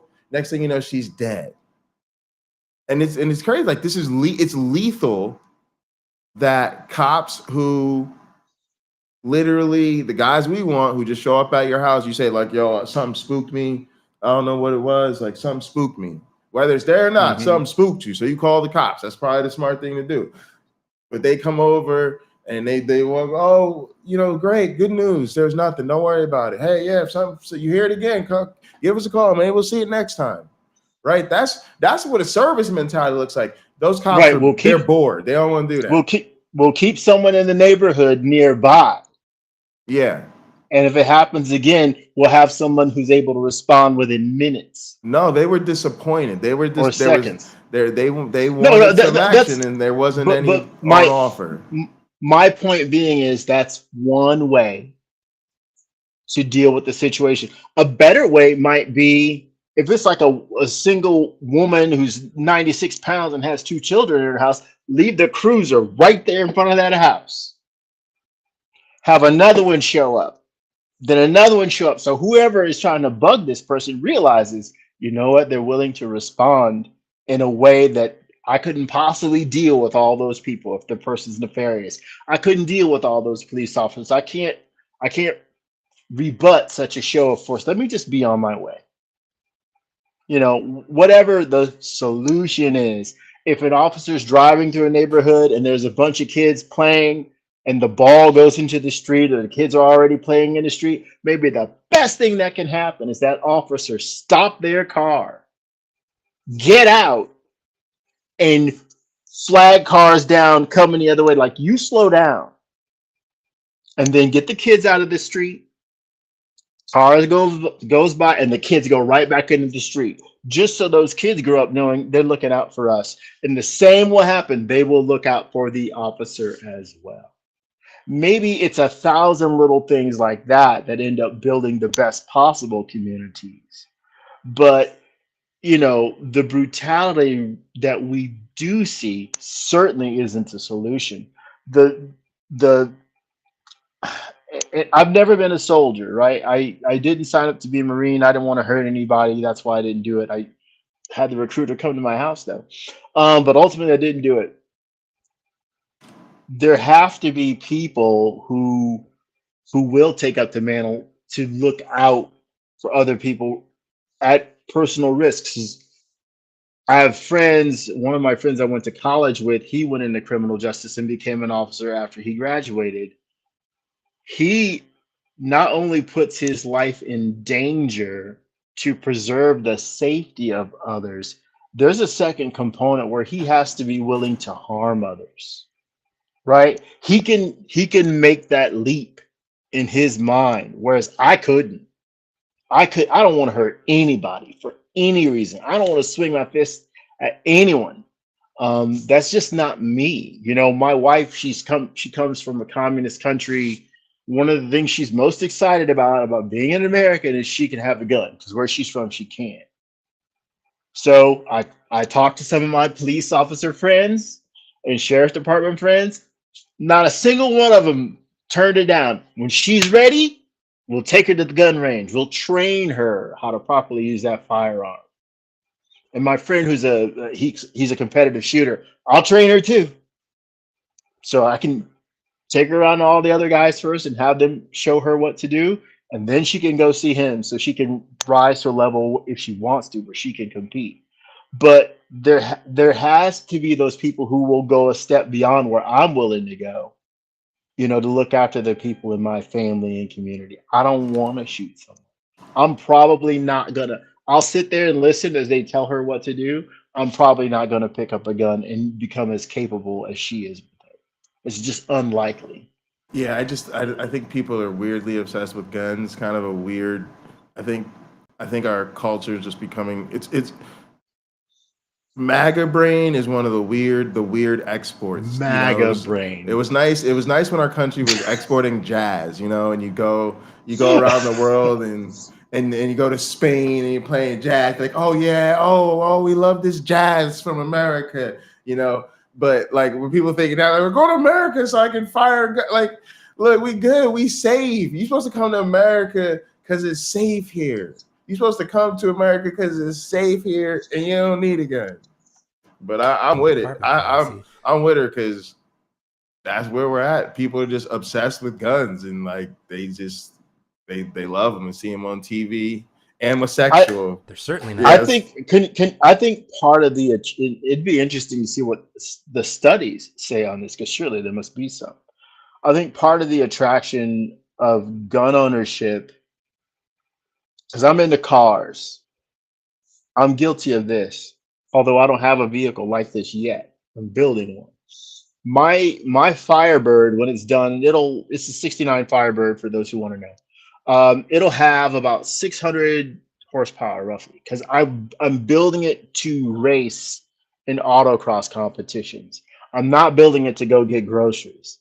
I'm building it for that, and that's even more power than I need for that. My truck, which is getting close to being finished, has about half that amount of horsepower, maybe less. It fully is capable of doing the exact same thing, racing in autocross, as the Firebird. But I would love it if it also had 600 horsepower. Not so that I could use it, just so it was there. And I hear that a lot in the muscle car community. Oh, I just love that it's there, when people were buying 700 plus horsepower Dodge Hellcats and Mustang Cobras that had over 700 horse. I just like that it's there. A lot of those cars never get raced. A lot of those cars never use 3/4 of or even half of that horsepower. People just like the fact that it's there. There are gun owners that want the gun for protection. They don't want to be like my friend who competes, right? He can probably outshoot every police officer and sheriff's officer in my neighborhood. Absolutely. I wouldn't even bet against him. but that's why he has a gun. He liked it that he got pretty good at shooting it, and he was like, I'll just make sure I get to a high level of proficiency with my firearm. Now he's also interested in law enforcement, but I gotta tell you, he used to work for me. He's not someone who's going to take his gun out just to for the fun of shooting someone. Yeah, He no, doesn't I even, know. he doesn't I know. hunt. He doesn't hunt. And I have hunters in my family. They love that stuff. I know sports shooters. I know somebody's like in the U.S. Shooting program, Okay. but like, but even them, like it's confined to a range. Like I don't, I just don't think it's a thing that I would take everybody's guns. You could have it. You could take all the guns. You could take it at the Okay. cabin. You can have it at the cabin if you go shoot. You can go to a gun range. I'm not taking away. I'm not removing them from society from areas where they're appropriate. And I honestly, I probably don't even care if you get a hunting license and then you can like keep a hunting gun in a locked cabinet at your home, or if you're a sports shooter, you get a license that says you can keep a locked one. But no one has a handgun, access to a handgun for self-defense in Jay's universe. And everybody just, what happens to everybody? They just get over it. And actually, to be honest with you, nobody even bitches about their right to the Second Amendment because we just got rid of that shit. Like literally, I became president. I put both houses of Congress in the same room. I said, come up with a new constitution that doesn't have a Second Amendment in it. They thought I was kidding. They eventually realized the fastest thing to do was just take the constitution we had, strike out the Second Amendment, and call it a day. And that's exactly what they did. Gonzo Dunzo. So, no, Sumami, I wouldn't have to kill you to take away your handgun. I would just have to become the leader of the free world, make myself a dictator for a day, Donald Trump style, and then I could take away your handgun after I'd already suspended democracy for a day and take away all your other rights. Sumami, look for your Target gift card for $315. Returning in your firearm, your Target gift card. No, I love the buybacks. I really do like buybacks. I think the buyback is a great idea because you have a lot of people who their spouse died, and that's the only reason they still have a gun. So okay, well, I might as well get something out of this. Let me take my Target gift card and get things I actually need and get rid of this gun or these guns. We have my father was in World War II and he was in Okinawa building airstrips over there. One of the things he brought back was a Japanese rifle from this. So this thing is bounced from person to person in my family. I don't want it. I've seen it. I just have no interest in it. But there are people who have a gun for that reason. I sort of get it. I wouldn't personally want to take that away from them. No, it's really an heirloom, and it doesn't, you're not going to shoot that at somebody. You're just not. Or if you did, you really had to, right? Yeah, but you can declare that a sport thing or whatever, and even then you'd have to keep it. It has to be it's locked cabinet, safe, display thingy. It's not. Well, you can decommission it. It's not you register it as an heirloom, and then all of a sudden, somebody broke into my house, and I just happen to have that heirloom resting under my pillow, fully loaded, like a, yeah. Well, look, somebody breaks in your house. There isn't just one way to take care of that. The senator from California convinced me we could put the heirlooms in there. You can have the heirlooms. They don't. You're welcome, America. You're welcome. You're welcome. Federal policy, and they are not leading the culture of modern American law enforcement. They exist, but they are not representative of the whole of policing. And when you call 911, there's a low likelihood that you're going to get officer friendly instead of Sergeant Dick rifle. From the frequent police murders of unarmed civilians. Wait, hang on. I need to hear what he said about this. Federal policy. And this he changed. I think he did a whole different clip. He changed outfits or something. Police officer lives would have been killed off by a massive mobilization of angry officers. Among the 900,000 cops out there. So what he's saying is that cops oppose any of these efforts to hold them more accountable, and they would revolt even at an effort that says that they had to put protecting civilian lives ahead of protecting police lives. Are there caring, compassionate officers who just want their community to be safe? Sure. Would some of them make amazing community care responders and conflict mediators and mental health crisis counselors? Absolutely. But these officers are not driving department policy. They're certainly not driving federal policy, and they're not leading the culture of modern American law enforcement. They exist, but they are not representative of the whole of policing. And when you call 911, there's a low likelihood that you're going to get officer friendly instead of Sergeant Dick rifle. Okay. That I think was an excellent point. And I think that's kind of what I was getting at earlier, though he said it way more eloquently than I did, which is just that and I feel the same way about the church. When I say I don't buy allyship from Christians, this is what I mean.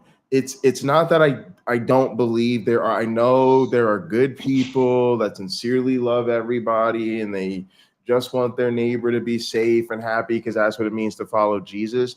But those people are not leading the charge of Christianity. They're usually not in positions of leadership, even within their own churches.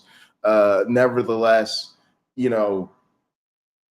thought leaders for the faith, right? And so when you look at that institutional level, when you look at who's leading Christian institutions, who's leading churches, their political influence or social influence, who are most their media influences, right? It's very clear that by and large, the bulk of those people are incredibly problematic. And so it ends up with those ones. And I feel sympathy for them. I feel bad for them in that sense.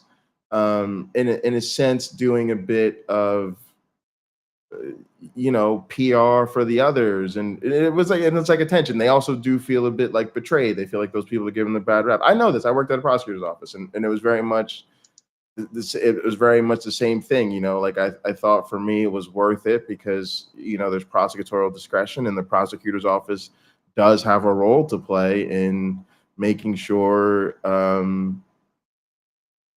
there are just outcomes in the system. But it's also the reality, and this is something, people who are conscientious about these things have reasoned disagreements about. It's also the case that they're fighting an uphill battle because you're not the level of the filter. You're so down the line that by the time that the case gets to you, you have a limited ability to really make change. So we could, sort of not be racist. And to put this simply, like, think of it like we cannot be racist in how we prosecute people. And I would argue that's a huge thing and a step in the right direction. And I had other things I wanted to do, like effectively decriminalize marijuana by just like not prosecuting petty drug crimes. But at the same time, you can't control how racist the system of who leads to who even gets prosecuted to begin with is, right? And that's where that disagreement comes in. If you guys listen to like Ole Laurinati or whatever, I forget the name of her channel, but she's a Caribbean public defender from New York City. She works out of New York City, and she talks about this. And she talked about this with like Kamala. Frequent police murders of unarmed She's not Caribbean. I forget what country she's from. Civilians, to the now frequent refusal of police to defend school children, it's painfully obvious that the American officer safety mindset is a clear and present threat to everyone in this country. Anytime you're within 20 feet of a cop, you are in danger, both from their overactive imagination and from their total systemic insulation from consequences. You should never feel safe when the cops arrive, unless you're rich and white. Anyway, a weirdly personal one tonight. What do you think? I'm sure those of you with CPTSD can probably relate to the racing thoughts and hypervigilance. What techniques work for you? Also, how do you like these little low-key, kind of sloppy vlogs as opposed to my more researched, more complex topics? Let us know in the comments. As always, please slap the old like. All right, gang. I liked it. I thought it was really. I thought it was insightful. I thought he He let us in on a lot of stuff. I'm glad he's gone through this journey. I hope he finds a way to get organized. I hope he finds a way to, you know, start an organization with like other police officers and raise more awareness about this type of thing. I'm sure he could probably join forces with some of those January 6th people who have been, you know, speaking out about what's going on with them. So, yeah. What did you think of the video? I think as a snapshot. I'm not willing to say that his experience is an outlier. I do wonder with that sort of training, if you aren't producing tens of thousands of people with this mindset, but most know how to handle it. I think a lot of the video games we have these days, with like the first person shooter kind of games, I wonder how if something like that could be useful with training officers, or is there something like that in place already? I think there's too many of those guys. I think that's the problem. Too many of our cops they're like those Call of Duty guys who grew up and. Well, I don't know how many of those. Look, how many of those Call of Duty guys are Marines? Right? Not many. Yeah, I would say way more of them became cops than became Marines. That's probably for sure. Okay, because I'd be willing to bet, doggone it, the Marines should, if they became Marines. My brother, when I didn't, I told the Marine recruiter, you know, come on this day. This is back when I was in high school. And I was too young, so my mom would have had to sign up for me. And I'm like, I don't know if I want to go to college or go in the armed forces. Dad was in the armed forces. A lot of people I respected were. So I did a lot of thinking about it, and the recruiter was coming. I told my mom, you know what? I got to go off to work. Just tell him I decided not to do it. But my brother David was home, and he started talking to the Marine recruiter, and he signed up. When I came home from work, they were still sitting there. I'm like, I thought they'd be done by now. And he said, guess what? I'm a Marine. And I was looking terrified. And the recruiter's like, hey. And I was like, hi. So my brother went off and had a pretty good career with the Marines and did all the stuff I was afraid to do, and became good at some of the stuff I was afraid to become good at. One of them is firearms. But he met his wife through being in the military. One of his sons has followed his footsteps. My brother went from the Marines to the Navy, that sort of thing. So now he's got a career going in the Navy.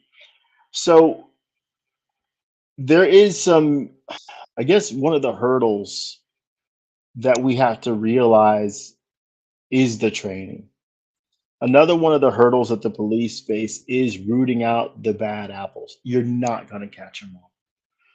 It's not that you don't make a point that policies need to change, Pocket Locker. I don't think getting rid of the guns solves all the problems, because you're still going to have people who abduct children, right?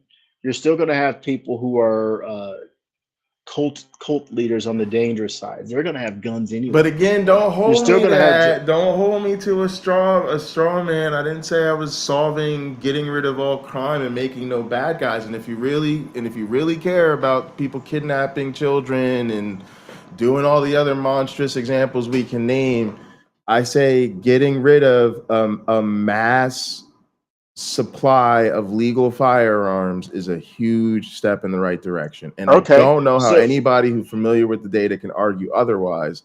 And even the people who say, well, I have to have a gun because I got to protect myself. Yeah, well, you'd have to protect yourself from a lot less if it wasn't so easy for everybody to have guns. And then if on top of it, whatever else you were going to do, break into a store, rob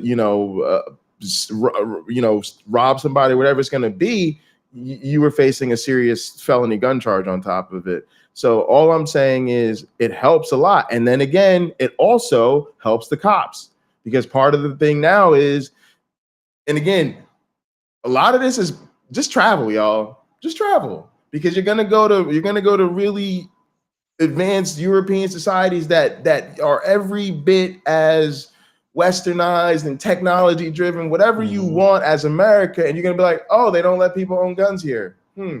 Oh, and society hasn't collapsed.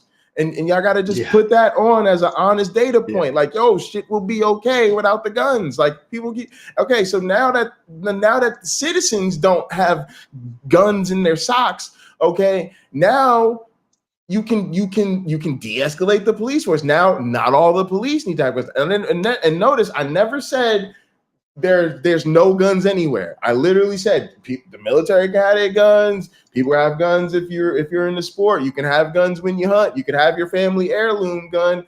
And also, the police have weapons. They just don't all have them. It is a special weapon, right? There's a lot of weapons. If I say the word weapon, there's a lot of things. A gun is a special weapon. Why? Because it's a specially lethal weapon. And so it requires a lot of special extra training. And it's not just how to use the gun. It's not just how to point the gun and aim and all and maintain the gun and all that stuff. It's a lot of the psychological stuff of the pressure cooker of being in combat, essentially, when lethal force is required. And again, it's based on the data. What does the data show us? It shows us most cops ain't ready for that. Most of y'all are up to the task. If it's woo, woo, woo, woo, woo, pull over, you were going too fast. But if it's really all of this, you know, you got most cops are just not ready for that. So again, all I'm saying, both from a public safety and a policing perspective, is it's really better if we keep that stuff to people who are overtrained. And again, like I want the former Marines because again, this is when the domestic stuff really is getting militarized, and you really do want people who are really, really built like that in this situation. What I'm saying is Joe Blow cop who really should be helping you get your cat out of the tree. He don't need them same type of things. And again, he would need it way less if he wasn't worried that all the citizens have them. So that's my thoughts on that. But I think a big part of the problem is everybody wants to have it. We just gotta, sometimes you gotta admit you're wrong. We were wrong. First off, the Second Amendment doesn't I've said that already. The Second Amendment does not protect your right to have a firearm to protect yourself. That's not what the Second Amendment is for. So when people even come to me like, oh, it's really not. That's what the Second Amendment is about. In order to maintain a well-regulated militia, it says that right up front. So you wanting a gun to feel safe has nothing to do with the Second Amendment. So really, it's literally just a matter of law. Is it legal? Are we a country that's going to make it legal to own firearms or not? And I think and people keep talking about, all I'm saying is stop crying about the gun violence. We are in a suicide pact. It is just a matter of time before there's a mass shooting at your university, your workplace, your grocery store, your nightclub, your church, because y'all don't want to get rid of the guns. Other countries have tried the same experiment. And you know what? After a mass shooting, even the UK, after a mass shooting, they're like, sorry, we're done. No more handguns. That's what they're like. Oh, so y'all want to have both. Y'all want to have guns everywhere, and then at the same time, y'all want to be horrified and oh my God, how could we have these mass? Oh my God. Nah, I don't cry no tears. I cry no tears over mass shootings. Expect them to happen. So, but yeah, that's just me. But I'm like you, my one black friend. I don't have one, right? So I don't have one. I don't want one. You know, I think they're cool. Like, don't get me wrong. People get this twisted too. I actually think guns are cool.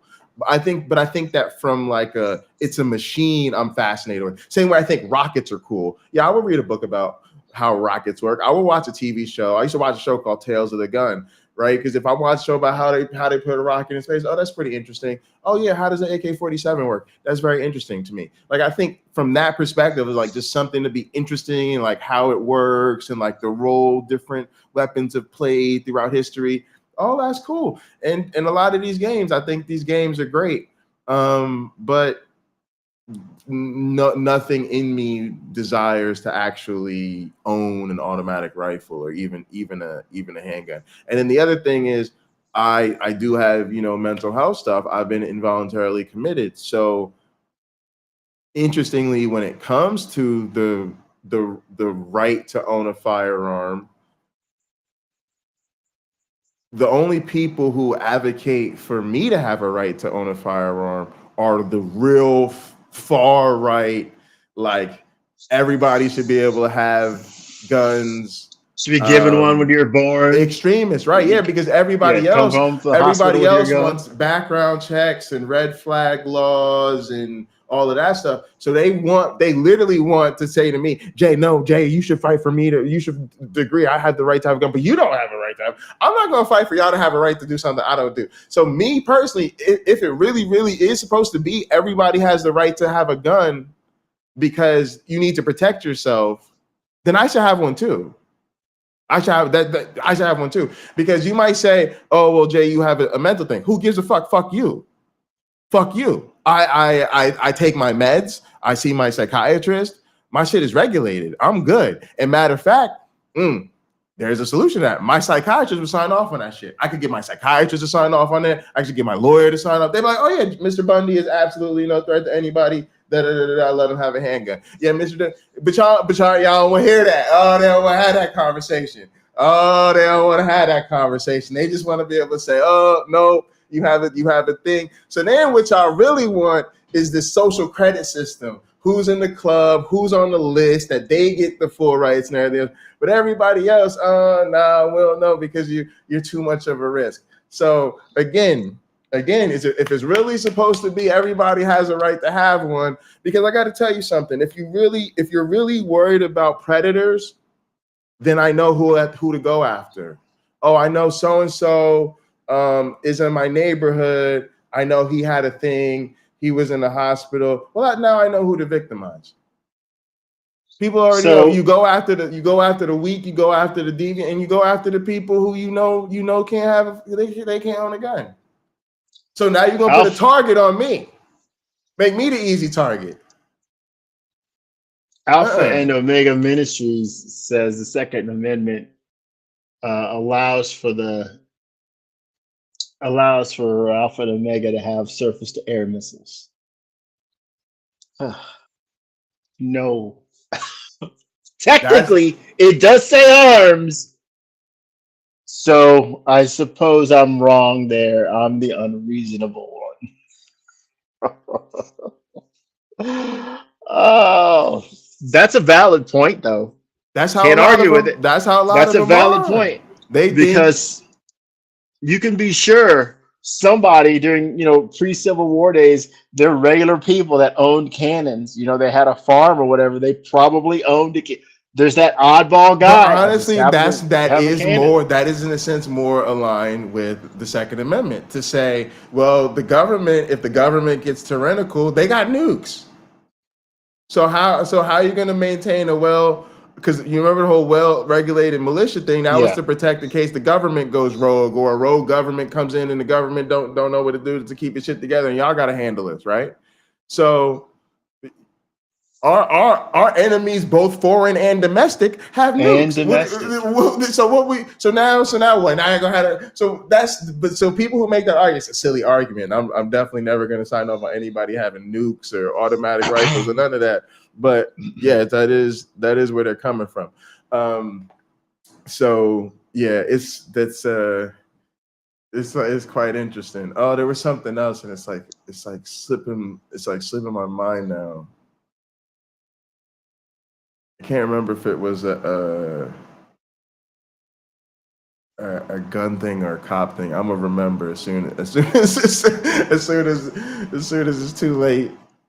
So maybe we could look at our audience now. Pocket Locker, in the time we have left, we have like 9 minutes left. Reforming the system. What are some ideas for reforming the system? How can we have better policing? Well, one idea. So I talked about compartmentalization. I think that's a really thing. First of all, I think I think you rebrand it. I think you do recognize the historic, and it's almost, I hate to say this, y'all, it's almost a symbolic gesture, but a meaningful one. Is to say we need a different institution. And yes, public safety and to an extent law enforcement is going to be part of that institution, but that's not going to be the whole institution. And so then I do think you don't call it police, because you have to, one, that allows you to, it allows you to get a clean start somewhat, right? And to also cast all the sins, so to speak, onto the old institution. Just acknowledge it. Yes, this old institution, it was racist. It was involved in the slave catching and the history. So it can take the history, right? It can take the historical problems, and it can take the current problems. And there's systematic injustice, and the police not trained enough, and there's too much brutality, right? So you take it all and just lump all and say we're going to do something new, right?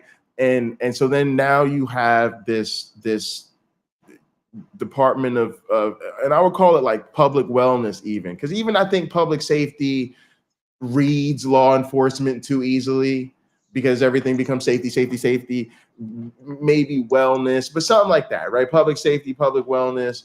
And then again, it becomes a big tent, and the police are part of that. And here's another key: they're not the top of that. They're not in charge. It isn't really a police department with all of these other things all underneath it. It's really a department of all these other things, and law enforcement is just one of those departments. And then I think that gets you specialized people to do a lot of because you do a lot of the traffic stuff, a lot of that. So technology helps, the AI, the cameras, a lot of that stuff helps, because again, for people like me, a lot of it is police or harassment, right? And a lot of it it starts with basic stuff. So like a lot of times we talk about over policing and there's too many Black people in prison, but how do they get there? Well, they get there because they pull us over all the goddamn time. You see what I'm saying? So even though it seems like traffic stops and that type of thing is low level and simple, believe it or not, that's really where a lot of the problem starts. So to me, it's great that the cameras now take care of citations for running red lights, because now I'm not worried about a racist cop pulling me over. I'm actually worried about not running a goddamn light. So I think that's a big help. Another one, though, is get rid of the guns. Get rid of the guns, because again, it reduces just the amount of violent and gun-related crimes, but it also reduces the need and demand for all these police to have guns, and that eliminates a lot of unnecessary police shootings. Police shootings wouldn't happen if police didn't have guns. And again, most of the time when we're worried about it, what is it? It's a police shooting an unarmed person. So don't tell me the police needed to have the gun in the situation. They didn't, because the other person wasn't armed. So again, so I think that's part of it. But yeah, let's see what y'all talking about in this chat. Yeah, I want to kick it off with Sumami's reply about my canon comments. Where is it? It's something about Grandpappy or something like that.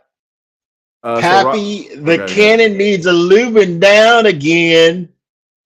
In my countryman voice. Thank you, sir. It's a shame we can't have people call in and say the comments themselves. Well, we could do that at some point. We could do a call in. We can do. Oh, okay. They could restream. But Rochester said private prisons were the worst idea in history. Yes.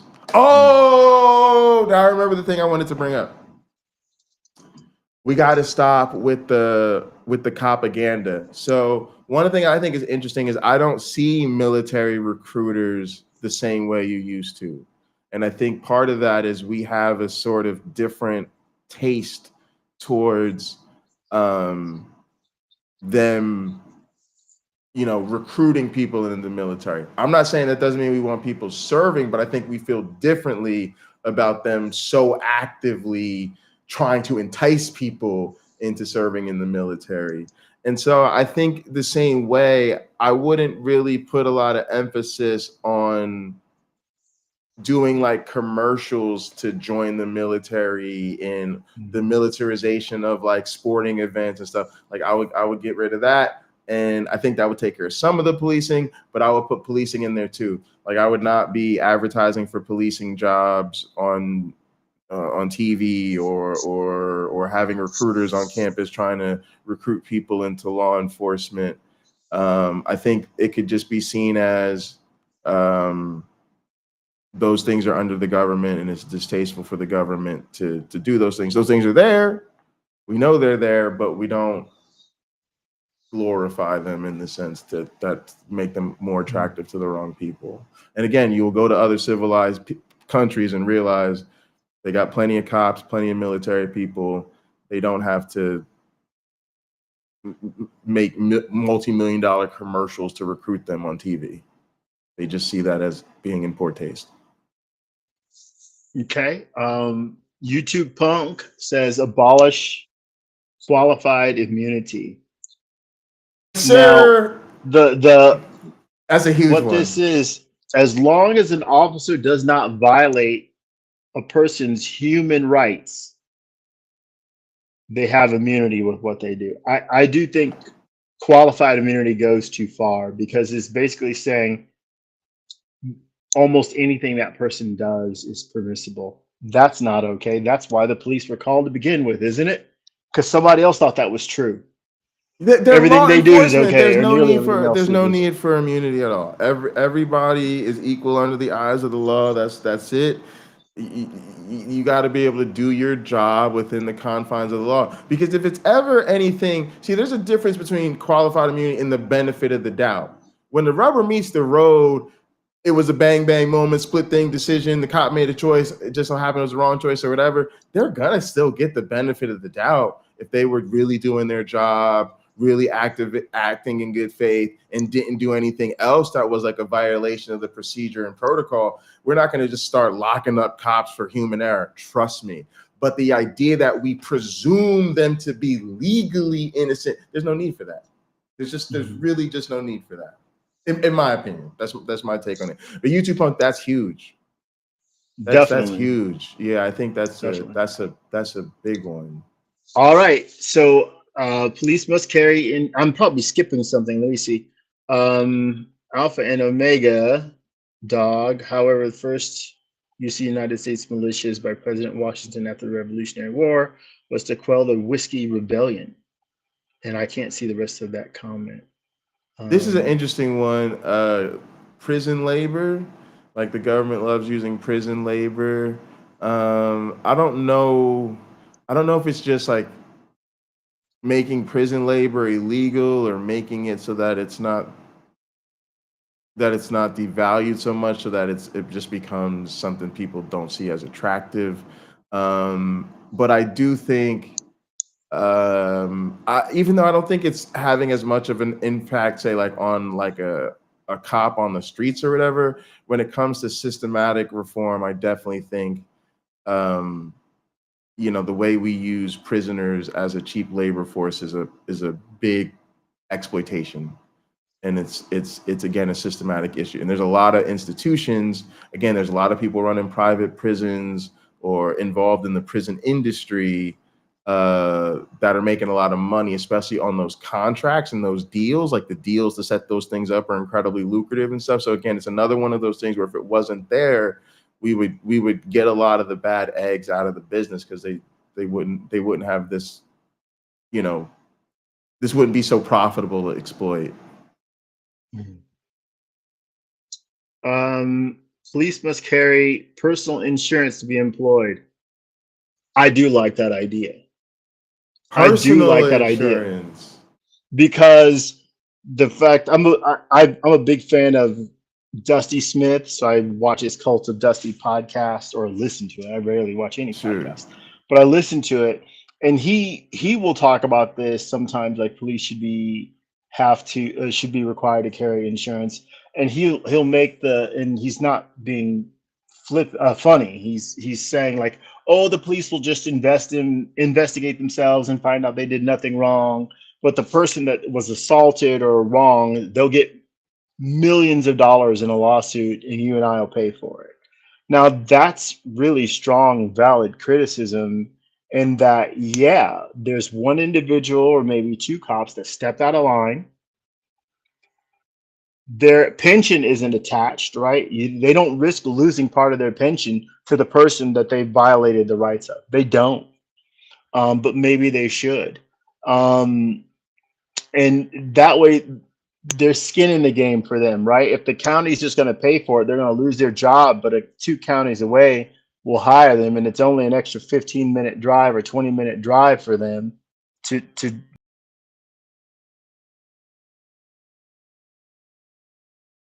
I think he froze on my end. within the tri-state area must be willing to say, we won't hire you. Or if you've had one of these, no state in the country can hire you. We just won't have you. Like, this is unacceptable everywhere, not just in the community. You just had to leave. So Right. maybe those things could go hand in hand. So it said neither slavery nor involuntary servitude except as a punishment for crime whereof the party shall have been duly convicted shall exist within the United States or any place subject to jurisdiction. So people don't realize this, which is that we literally made an exception to slavery for prison. And people quickly realized, oh, hey, we could still exploit Negro labor if they're just happen to be convicted of a crime and therefore they're a prisoner. And what do you know? Prison started swelling with black people. I don't know. Maybe it's just a coincidence. Maybe it's just a coincidence. But it really, there really is a situation where you have to understand that there is always a very powerful white supremacist power core in America that has no interest in black people beyond slavery. It was never interested in us truly being free. Okay, if I can't enslave you, then let me imprison you. That way I can actually enslave you. If I can't do that, then let me segregate everything. We'll talk about separate but equal, and then we'll just make sure, well, we have the really nice water fountains and y'all have some pond or whatever to drink out of, and we'll say, well, they have water.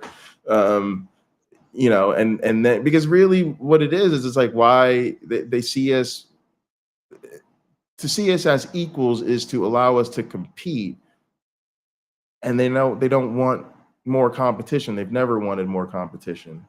Their whole system is built on their economic insecurity, right? So it's I don't know. It's just something that, again, people who don't really get serious about reforming the system are often overlooking these historical trends in the system, and the fact that what we see today, vis-a-vis massive over-incarceration, mass incarceration, particularly of people of color, is not a new thing. It's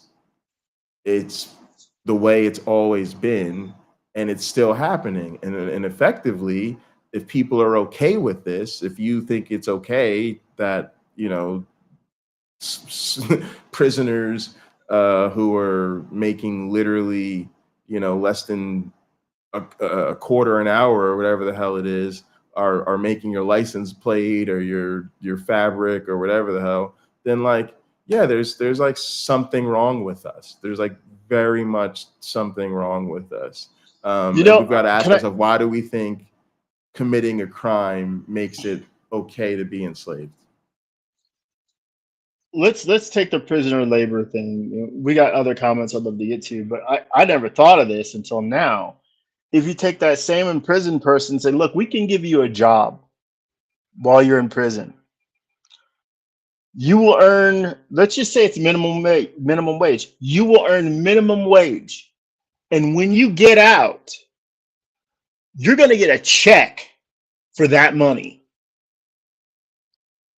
So when you start over, you don't start over broke. You have money that you can pay rent somewhere, that you can go Right. get a job somewhere with your, through your parole officer. I've had, gosh, the conversations I've had with the people I've met, where the parole officer asked a parole officer, do most people leaving prison have a plan? He cut me off before I could finish asking. And he goes, no, they don't have a plan. Some of them, the plan is to go right back in there because it's safe. They don't have to make any of their own decisions. Decisions are made for them. The system is just going to keep them alive, keep them housed, keep them fed, and that's enough for them. That's what they're living for. There is no goal to go out here and become great in some kind of productive way. That does not exist in the minds of most of those people coming out of prison. Well, that's an indictment on the fact that for a lot of them, they're making an accurate assessment of the I asked him, opportunities afforded to them outside those walls. I asked him, how do you create that? He goes, I don't know. He goes, I've been doing this over 30 years. I don't have an answer to that question. You just have to have, he went on to say, you just have to have an individual that's motivated to change. They gotta have that vision for themselves. They gotta be able to walk away. I'm not doing any of this BS anymore. I'm not going back there. I'm not even gonna halfway do anything crooked. I'm gonna go down to the job center and I'm gonna get a job and I'm gonna work for everything I have from now on, and that's fine. I'm not going back to that old system. That has to be the attitude. I admit I used to live out near the beach. Oh my gosh. And I was in a Starbucks and a police officer was in line behind me. I'm like, oh, you could go ahead, figuring he had to, he probably got to get somewhere. And I said, officer, can I ask you a question? He goes, sure.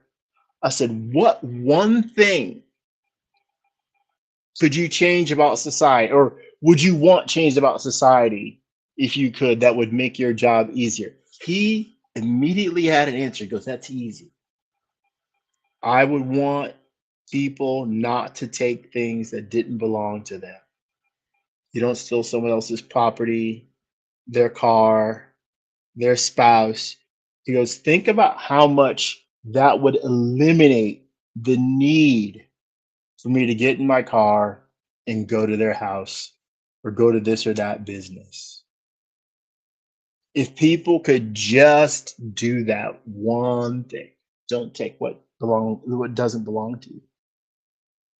People, but see, Go the ahead. thing I wonder is how much do people like that? Because people like that, to me, they end up blaming the poor for being poor because they're rarely supportive of the type of meaningful economic change that we need to make it so people don't have. So they'll say, oh, I wish people didn't rob each other, but you also don't want to raise the minimum wage, do you?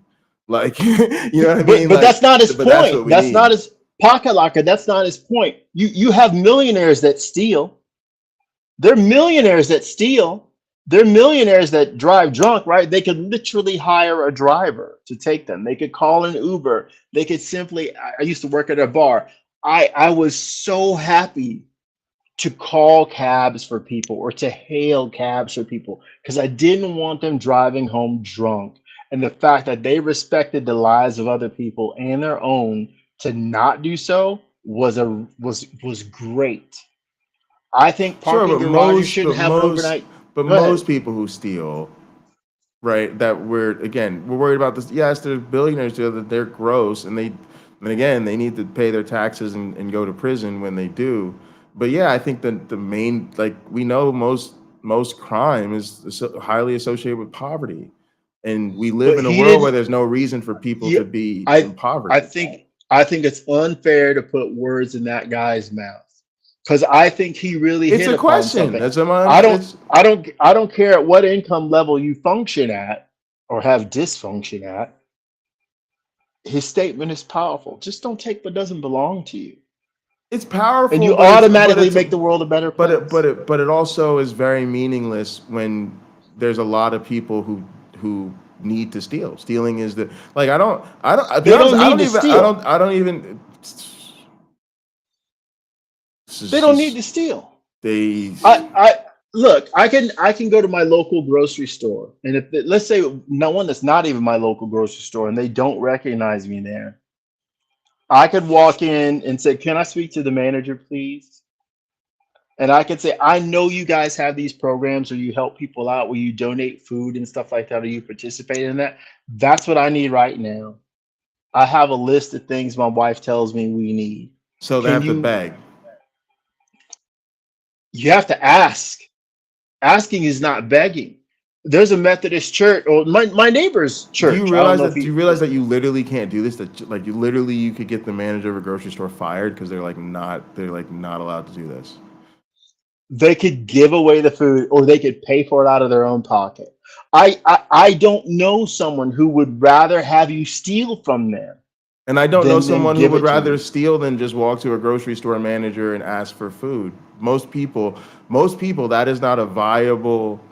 That is not a. There's no viable way to sustain themselves by just walking into places and asking for food, or else they wouldn't steal it. That has to be part of it. And again, But think of, why is it bad to again, ask that guy it's the question? cheaper. If that It's guy more. really look, if me, It I'm trying to help him. If it he pays. It really, pays better to be the cop than the criminal. but if he It's really, another. We talked about this if he earlier. It's really another one of those doesn't situations. if he really doesn't want people to take other people's stuff, he should really not want people to feel like they need to.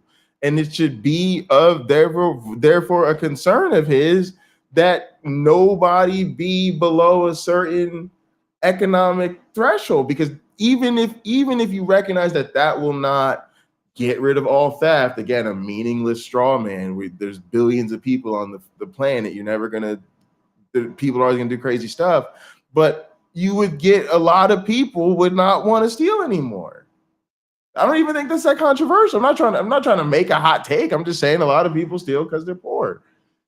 Wouldn't it be great if they were not poor anymore? Why And if they is it get not caught, noble to like not want poor if they people get anymore? caught, they will be poorer. If they They will set themselves, as we said at pretty much the outset of the program. It's more lucrative to be the cop than it is to be the criminal. So isn't it better to just raise people out of minimum wage and then they don't have to steal and they don't have to get caught and All right, I'll see if I can talk about this without you interrupting me, because you've interrupted me when I brought this up. I'm just trying to understand why I couldn't even get started. I'm trying to ask you a question. Like why I'm trying to tell you. So go ahead, Pocket Locker. Go ahead. I'm literally just trying to understand why is part of the goal not to help people out economically? We have programs to do that. Yeah, but that they're help clearly not people. working, right? We want more of them. Or people don't take advantage of them, Pocket Locker. They're programs that if you need help getting food, like WIC, to feed your family, you can get that. A lot of people qualify for it. There's cash aid for people that are homeless or over a certain age. And there are lots of programs like this here in California, right? I didn't spend very much of my adult life at all in Indiana. I can't tell you what's there. I've traveled around to different places in the world and stuff. I've still lived most of my time here. When I lived in another country, I paid like that much attention to their politics. I can't tell you what they do in Bulgaria. I can't tell you what they do in Georgia. I can't tell you what they do in Anguilla. I don't know what the political laws are and how they help poor people there. I just know when people ask me for money, I probably gave it to them. Unless I saw somebody sort of making their kid beg for money, and people told me like it's kind of a scam, then I stopped. But if that's not what I saw, if it's just somebody with their little cup out or whatever, what's it to me? Here's a few lari, here's a few leva, you know. So when I was in high school, one of my jobs was working as a burger flipper or making breakfast and stuff like that at a fast food chain. We had someone who was in his 30s working with us. This was his second job, He was saving up money to bring his wife from the Philippines. We also had a woman, Dolly. Oh, she was so wonderful. Dolly was in her 70s collecting Social Security, and this was the job just to help supplement her income. We didn't have other people in their 30s that weren't in management working there, or in their 20s that weren't in management working there. It was a job for kids and, you know, retirees. The managers were, one was in her 50s, another, two of them were in their 40s, and they were making, and this is back in the 80s, $65K a year or $85K a year, depending whether they're the manager or assistant, in Fort Wayne, Indiana. That's what they were getting, which was a fortune. I was making, when I left, I think about $335 an hour back then. I do understand that minimum wage in many places isn't that high, but that was a job for kids. That's the way I saw it. If I wanted to make more money, it was by doing a different job. That's what I learned. Just go do a different job somewhere else. Get a job at a tool and die factory, go to work at General Motors, go to work at a supermarket, which paid better than what we were making. There were other jobs. You escalate your skill set and you escalate your pay. That's how I was taught. You move up.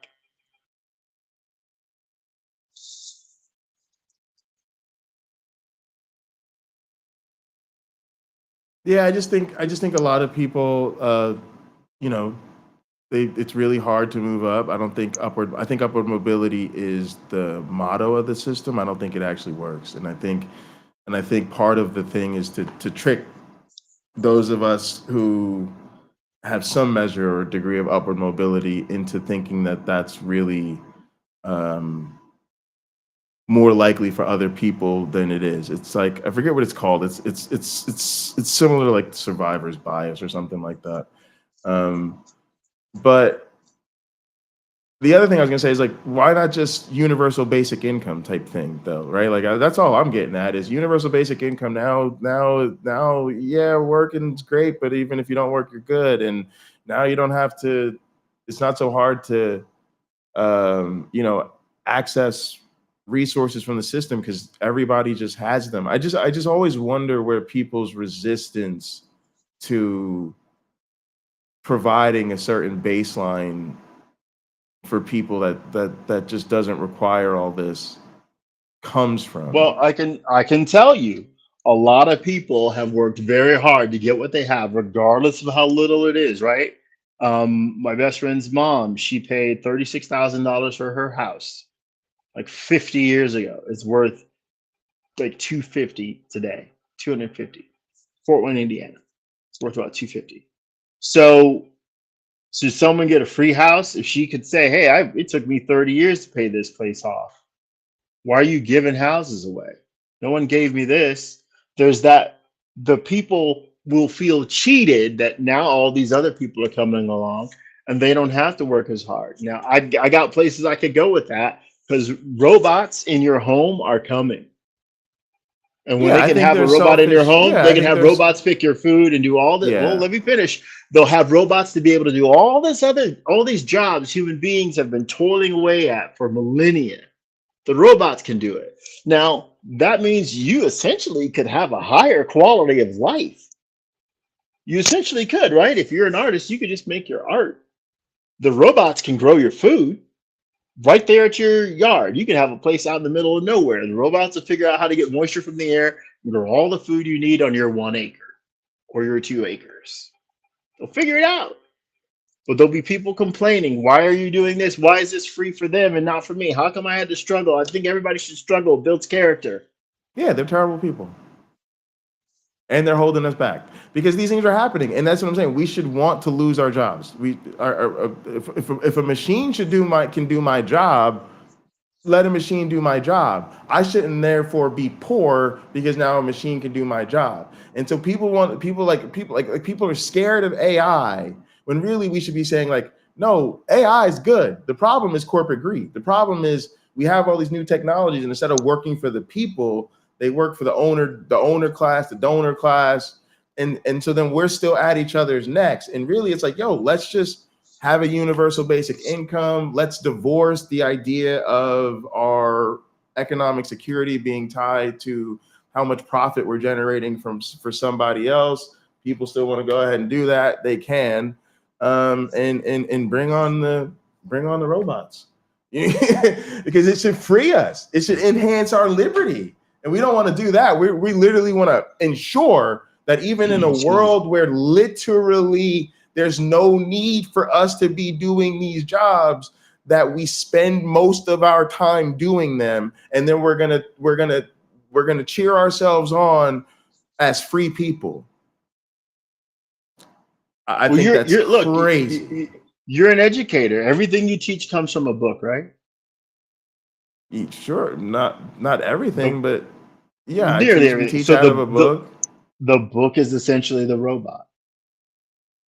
Yes, and the more automated my job gets, the better it is. And it's literally gotten to a point where the next iteration or two, there will be no need for me to be in the classroom. What would fees drop to if the robot taught the class? Ooh, I don't care. If it's just an audio book. Not my problem. How are you going to make your money? The universal basic income? Again, we shouldn't. See, this is what me and you ain't never where's the money come from? Where does it come from? The robots are making the money. You laugh, but you're laughing, but this is cruel. This is so hard. This is so hard to talk about. You literally want to maintain people's need to work, and y'all. All I'm just saying is think about your vision. You're in a world. What is freedom? Is freedom really? I work 60 hours a week and I barely have any time for myself. That is not freedom. Freedom would be do what you want to do. Why fix cars a couple hours a night in a day or two on the weekends when you could be working on your bikes, your cars, whatever you want full time? And instead, like, and I'm not talking about everybody gets 10,000. I'm talking everybody probably makes what we would consider the equivalent now to like 90, maybe even $100,000. Because believe it or not, if we had a universal, you look at me like I'm crazy. People will make a lot of money. If we actually distributed the wealth, even people make a lot of money. Plus, you got to remember all the money that people are going to make with automation and robots and like getting rid of human error and the expense of taking care of workers. Like, people have no idea. Like, I'm just saying, people need like have some imagination. Can you not even imagine? Can you not even imagine a world where like there's just enough profit generated that literally corporations, it could literally just get split to a populace and we can have like a universal basic income and that can be okay? And people don't have to work for a living? The corporation will only... Okay, so when I was in the high school, teachers start talking about, we have like a finance unit or whatever. They start talking about the stock market, investing money. You buy a stock pays a dividend. When I said, well, how much are these dividends? Oh, you might get $1 per share. Like, wait a second. If I've paid $15 for this share of stock and they give me $4 a year for my money, I could have built something, bought and sold it, and made more money. Yeah, but the value of your stock might also go up. And then you sell it to somebody else. And like, so I'm basically looking for a bigger fool, right? Well, kind of.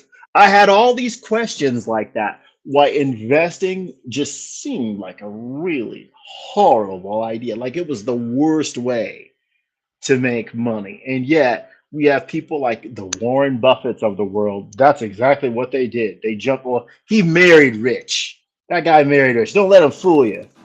But anyway, Berkshire Hathaway made textiles. They were already a big company. But anyway, there's a great way you can make a lot of money selling stocks and trading stocks and stuff like that. I know people who have done so. And yeah, you can game the system and all that stuff, but the money that you're paying the society, the individuals in the society, pocket locker, where does that come from? Who generates that? Is it just money by fiat? We're going to introduce another 2 billion into the monetary supply No, to cover economy this year. generates that. The economy generates that. How? I'm through work. But you just said the robots are going to do the work. Did I misunderstand you? Yeah, the robots do the work. What are they making? Who buys what they sell? Who owns the robots? We do. So I own. It's like it's let's this. So it's All right, like we'll do a another episode. Tesla. I literally gotta go. I got a fantasy draft starting. But that's what I'm saying. Like, I just don't think I'm not a capitalist, so I don't think people need to be profit driven.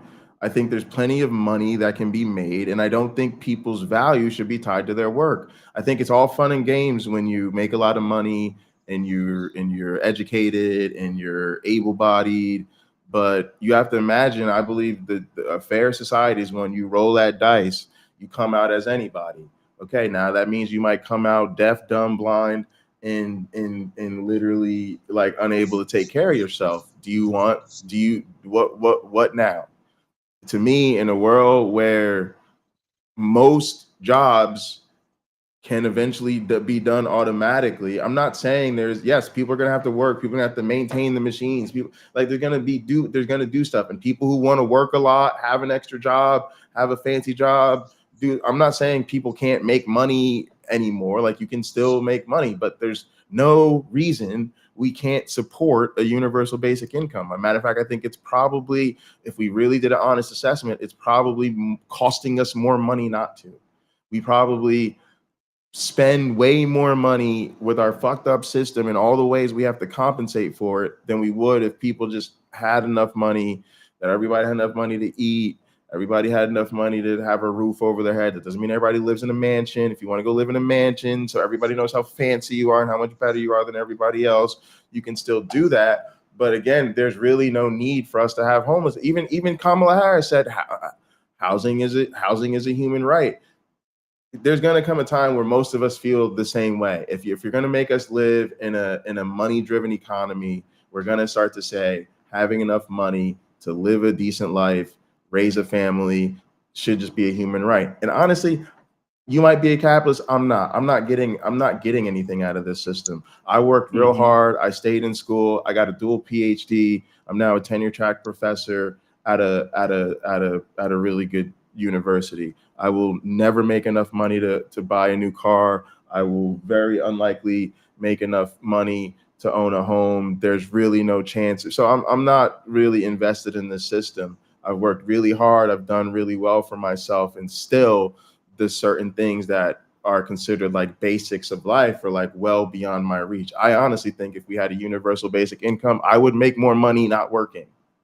And I also think in where technology is technology, like we can't stop the technology. So we are literally creating a world in which cars are going to be able to drive themselves. There are going to be machines and robots that can do our jobs.